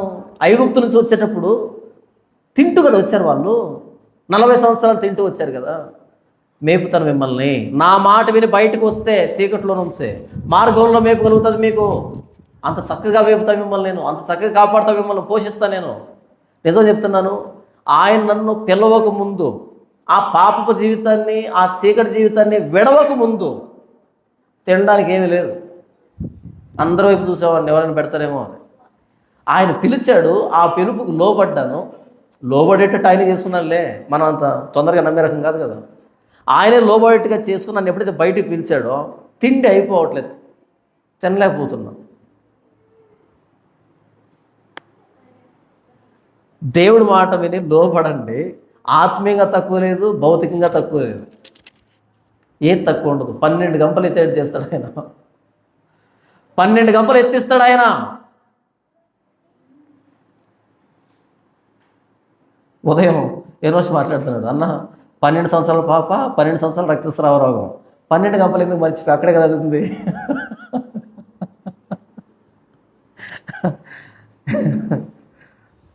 ఎందుకు 12 అని రాస్తున్నాడు లోకా గారు? ఇది కొత్త ఇశ్రాయేలు జాతి, 12 కొత్త గోత్రాలు ఇవి. అర్థమైందా? ఇది కొత్త ఇశ్రాయేలు కాబట్టి 12 అని రాసుకుంటూ పోతున్నాడు. యేసుప్రభువుకి అపోస్తులు ఎంతమంది? 12. మరి 13 పౌలు ఉన్నాడు కదా. వాస్తవానికి ఇశ్రాయేల్ గోత్రాలు 13, అందులో గోత్రం లేవి గోత్రాన్ని పక్కన పెట్టాడు. ఇక్కడ పౌల్ని లేవి గోత్రం పడేస్తే 12 సరిపోయింది కదా.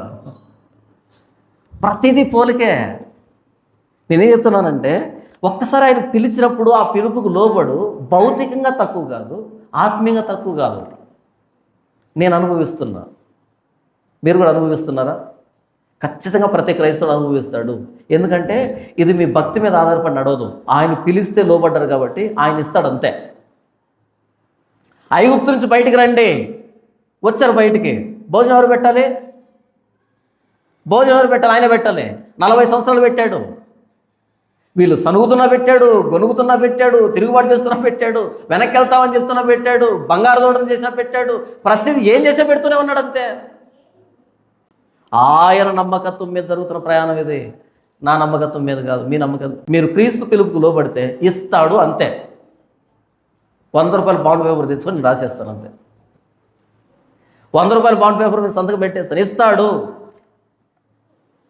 12 గంపలు మిగిలేంతగా ఇస్తాడు, తక్కువ ఇవ్వడు మరలా. అది దాని అర్థం. యెహోవా నా కాపరి, నాకు లేమి కలగదు. లేమి అంటే అర్థం ఏమని? కొదువు అనేది లేదు. చాలామంది ఏమని చదువుతారంటే, పాట పడతారంటే, యెహోవా నా కాపరి నాకు ఏమీ లేదని. ఏమీ లేకపోతే కాపరి ఎందుకు అవుతాడు? తెలుగు రాక నా చిన్నతనంలో ఇదే పాట పాడేవాళ్ళంతా. యెహోవా నా కాపురం, నాకేమీ లేదు. ఏమీ లేకపోతే కాపురం ఎందుకు? లేమి లేదు, లేమి కొదువ లేదు, అది విషయం. మార్గంలో వారు మేయుదురు, చెట్లు లేని మిట్టల మీద వారికి మేపు కలుగుతుంది. చెట్లు లేకపోతే మేపు ఎలా ఉంటుంది? అందుకే లోక గారు అంటున్నాడు, ఈ అరణ్యంలో వారికి భోజనం లేదు కాబట్టి వారిని పంపివేస్తే వారు చుట్టుపక్కల ప్రాంతాలకు వెళ్ళి భోజనాన్ని కొనుక్కొని తింటారు. ఈ అరణ్యం. అప్పుడు యేసుప్రభు అన్నాడు, మీరే పెట్టండి భోజనం. ప్రభు, ఇది అరణ్యం, ఇక్కడ ఎలా పెడతారు? కూర్చోబెట్టండి ఫస్ట్. అందరు కూర్చోబెట్టారు. ఆయన విరిచి ఇస్తూ ఉంటే అందరికీ తినేసి 12 గంపలు ఎత్తారు, మిగిలిపోయింది. చెట్లు లేని మిట్టల మీద వారికి మేపు కలుగుతుంది, వడ్డిస్తాడు. ఐగుప్తు నుంచి బయలుదేరి వచ్చినప్పుడు ఏ పొలాలు తిన్నారు వాళ్ళు? అసలు ఎక్కడ భోజనం ఉందో వాళ్ళకి? ఆ అరణ్యం, కాలిపోతున్న అరణ్యంలో భోజనం ఎక్కడి నుంచి వచ్చింది వాళ్ళకి? ప్రభు పెట్టాడు. నేనే ఐగుప్తు నుంచి తీసుకుని వచ్చి భోజనం పెట్టింది నేను 40 సంవత్సరాలు అనేదానికి ఈయన ఈ అరణ్యంలో మీరు పెట్టండి, పెడతాడు. దీన్నే కీర్తనకారుడు అంటాడు, నా శత్రువుల ఎదుట నాకు భోజనం సిద్ధపరిచితివి, నా గిన్నె నిండి పొర్లుచున్నది. వెలితిగా పోసి కొంచెం సర్దుకోరా, అడ్జస్ట్ గారా అని చెప్పాడా? No adjustment. అప్పుడప్పుడు ఇంట్లో ఒక డబ్బా డైలాగ్ వేస్తాం మా వాళ్ళు, ఏమని, ఈ తిండి లేక బయట ఎంతమంది, వాళ్ళకి ఎందుకు లేదో నాకు తెలియదు కానీ నాకు ఎందుకుందో నాకు తెలుసు క్లారిటీగా. నా గిన్నె నిండి పొర్లుచున్నది. తక్కువ పెట్టడు, ఓవర్ఫ్లో అవుతుంది. చాలు చాలు చాలు చాలు అంటుంటే పోస్తుంటాడు, అలా పోతుంటుంది అంతే. కొంచెం పోసి ఒక నెల సర్దుకోరాదు అన్నాడు ఆయన. నేను ఎక్స్పీరియన్స్ అవుతున్నా, మీకు కూడా చెప్తున్నా. కొద్దిగా పోసి అడ్జస్ట్ అన్నాడు ఆయన.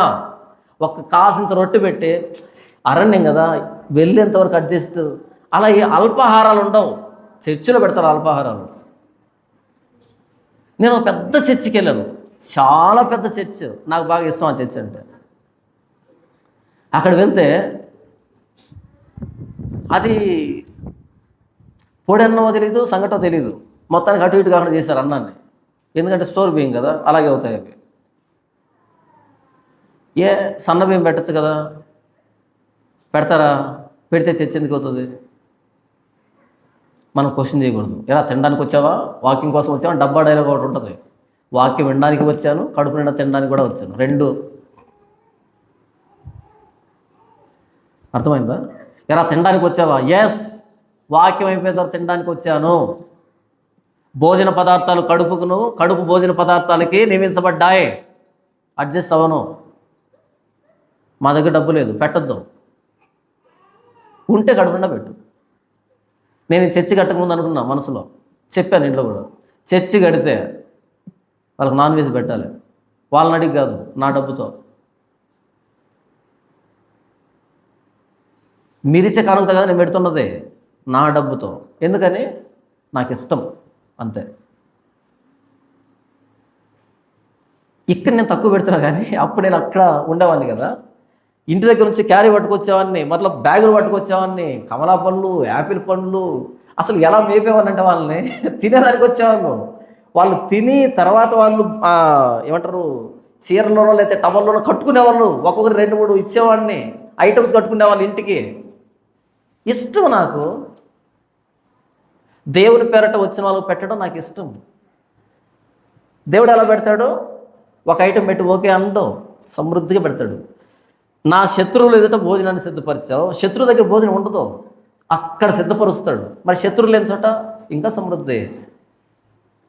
పచ్చిక గల భూమిలో నన్ను నడిపిస్తాడు, శాంతికరమైన జలాలు, నెమ్మదిగా పారేటువంటి జలాల దగ్గర నీళ్ళు దాపిస్తాడు. శత్రువులు ఏదో భోజనం సిద్ధపరుస్తాడు.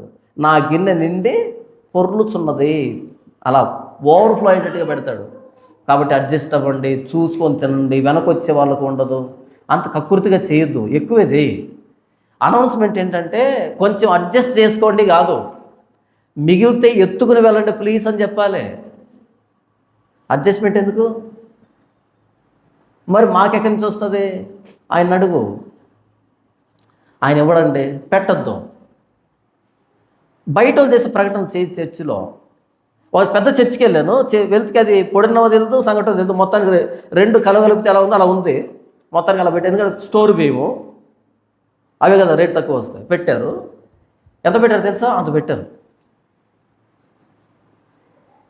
ప్రార్థన అయిపోయింది, ప్రార్థన అయిపోయి ఆమెను అన్నారు, ఇంకా నీళ్లు పోస్తున్నారు గ్లాసుల్లో. ఇది అయిపోయింది తినేటప్పటికి.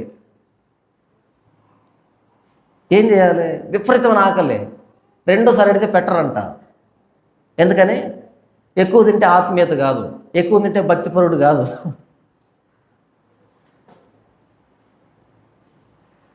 దేవుని మందిరంలో ఆహారము సమృద్ధిగా ఉండాలి, ఫుల్గా ఉండాలి, కడుపు నిండా తినాలి. యేసు ప్రభు ఎలా పెడతాడు భోజనం? మళ్ళీ అడుగుతారు, నువ్వు ఎంతకు భోజనం చేయడానికి వచ్చావా, వాక్యం వినడానికి వచ్చావా? వాక్యం వినడానికి వచ్చాను, వాక్యం వినడం అయిపోయిన తర్వాత అలిసిపోయిన దేహాన్ని సమృద్ధిగా తినడానికి వచ్చాను. చెప్పు, ఇబ్బంది అంటే?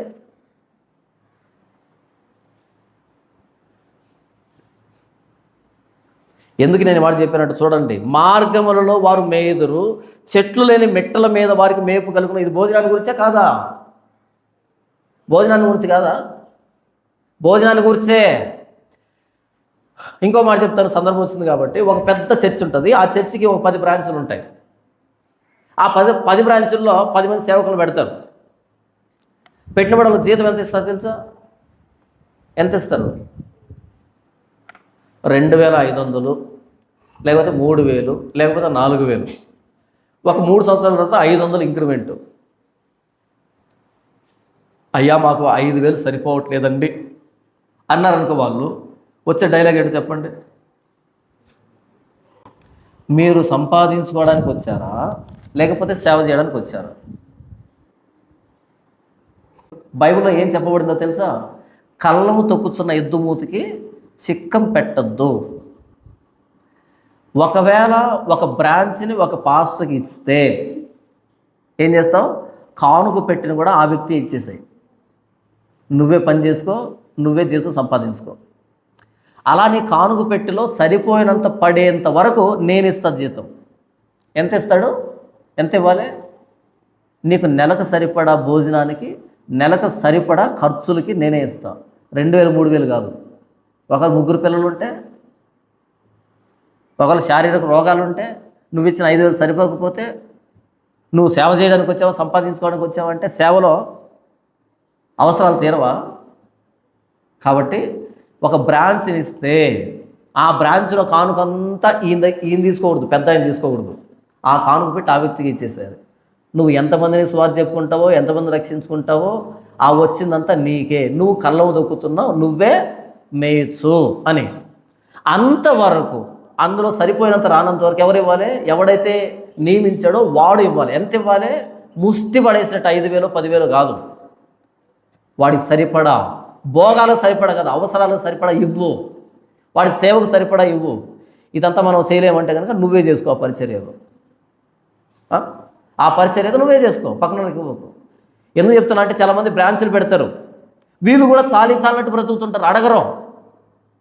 అవసరం వస్తే ఎవరిని అడగాలంట? దేవుని అడగాలంట ప్రార్థనలో. మరి అదే ప్రార్థన, ప్రభువా నేను చర్చి కట్టుకునేదాకా నాకు సాయం చేయమని అడగొచ్చు కదా. బ్రాంచ్ ఎందుకు నీకు? అక్కడ ప్రార్థన చేయడం, మరలా ఇక్కడ వచ్చి ప్రార్థన చేస్తుంటాడు. కాబట్టి ప్రభువు నిన్ను పిలిస్తే, ప్రభువు పిలుపుకు నువ్వు లోబడితే ఏం జరుగుతుందంటే, మార్గంలో మేపు కలుగుతుంది, నడుస్తూ తినచ్చు. నంబర్ 2, చెట్లు లేని మిట్టల మీద వారికి మేపు కలుగుతుంది. ఎక్కడ భోజనం లేదనుకుంటావు అక్కడ సృష్టిస్తాడు ఆయన. ఇశ్రాయేలు 40 సంవత్సరాలు అనుభవించింది అదే. యేసు ప్రభు అద్భుతాల్లో అదే. 5 రొట్టెలు 2 చేపలు అదే. చెట్లు లేని మెట్టల మీద, భోజనం లేని చోట భోజనం ఎత్తించాడు, మిగిలిపోయిందని 12 గంపలు.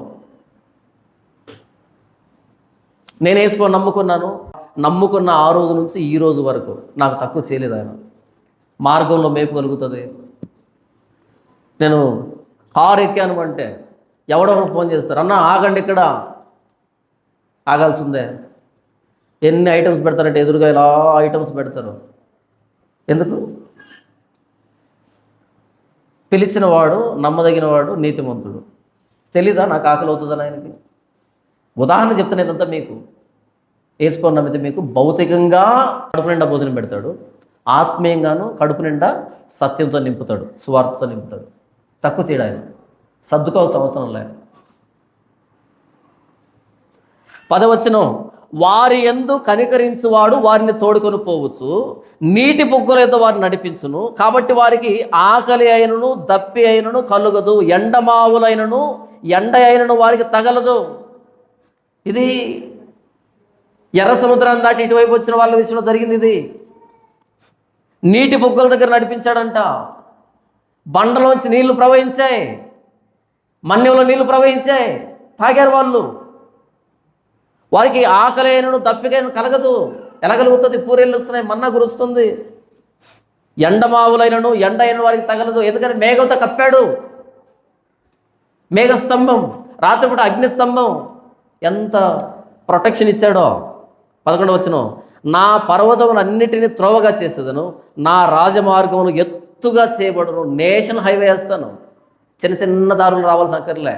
నేషనల్ హైవే ఎత్తుగా. హైవే చూస్తాను, నేషనల్ హైవే ఎలా ఉంటుందో, భూమికి, మిగిలిన భూమికి 10 అడుగులు ఎత్తులో ఉంటుంది అలా. ఎందుకని?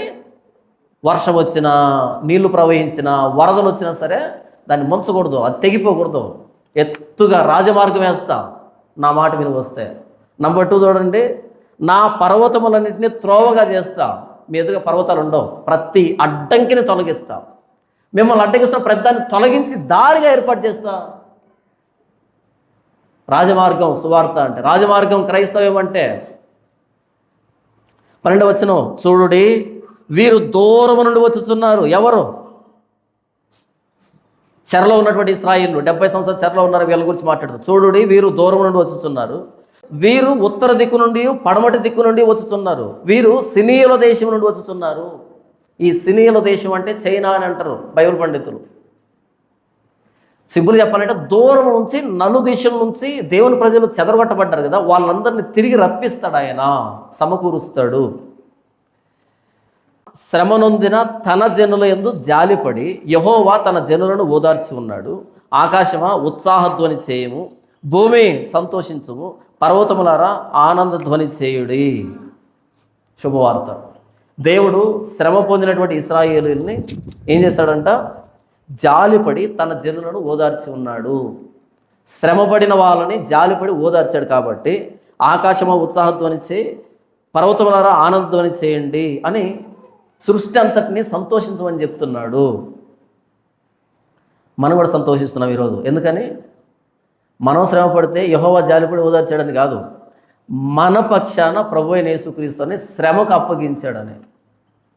ఆయన శ్రమకు అప్పగించడం ద్వారా మనల్ని ఓదార్చాడని, మన పాపభీతి నుంచి విడిపించాడు అని, మనం దేవుని ఉగ్రత నుంచి తప్పించాడని, మన నిమిత్తం తన నీతిమంతుడైన సేవకుడిని శ్రమకు అప్పగించాడని, అనీతిమంతుల కొరకు నీతిమంతుని బలిచ్చాడని. ఆకాశమా ఉత్సాహధ్వని చేయము, భూమి సంతోషించము, పర్వతములారా ఆనందధ్వని చేయండి అంటే ఆరాధించండి, వర్షిప్ చేయండి అని అర్థం. ఇశ్రాయేలు వెళ్ళిపోయారని ఏ ఆకాశం అయితే బాధపడుతుందో, ఏ భూమి అయితే బాధపడుతుందో, ఏ పర్వతాలైతే దిగులు నొందుతున్నాయో అవన్నీ మరలా సంతోషించండి, కేకలు వేయండి, వస్తున్నారు, వారిని తీసుకుని వస్తున్నాను అనేటట్టుగా చెప్తున్నాడు. చెరలోంచి వస్తున్న వాళ్ళను చూపెడుతూ మన నిమిత్తం మన ప్రభువైన యేసుక్రీస్తు శిలువలో శ్రమ పొందాడు కాబట్టి, ఆయనను బట్టి మనం జాలిని ఉందాం కాబట్టి మనం ఉత్సాహధ్వని చేయాలి. తండ్రి,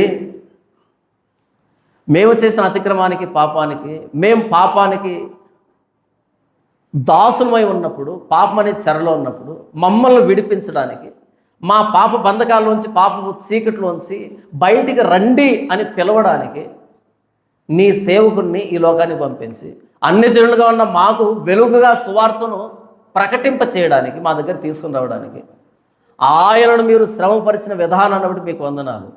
ఆయన శ్రమ ద్వారా మా యందు జాలి పడినందుకై మీ కృతజ్ఞతలు. మా జీవితం అంతా, జీవిత పర్యంతం ఉత్సాహధ్వని చేయడానికి, రక్షణ ఆనందాన్ని మా నోరారా ఒప్పుకోవడానికి, ఇతరులు ప్రకటించడానికి మీరు మాకు కల్పించినటువంటి లేదా మాకు ఇచ్చినటువంటి ఈ అనుకూలమైన రక్షణను బట్టి, అనుకూల సమయమందు మా మొరను ఆలకించినందుకు బట్టి మమ్మల్ని రక్షించే విధానాన్ని బట్టి, మా జీవితాన్ని ప్రభువైన యేసుక్రీస్తు వారిని ఉత్సాహధ్వని చేసేటువంటి స్థితిని, క్రైస్తవ్యాన్ని మాకు అనుగ్రహించినందుకే ఏమిచ్చారు రుణస్తున్నవి. మా ప్రభువైన యేసుక్రీస్తు వారి శ్రేష్టమైన నామములో ఆరాధిస్తున్నాము తండ్రి. ఆమెన్.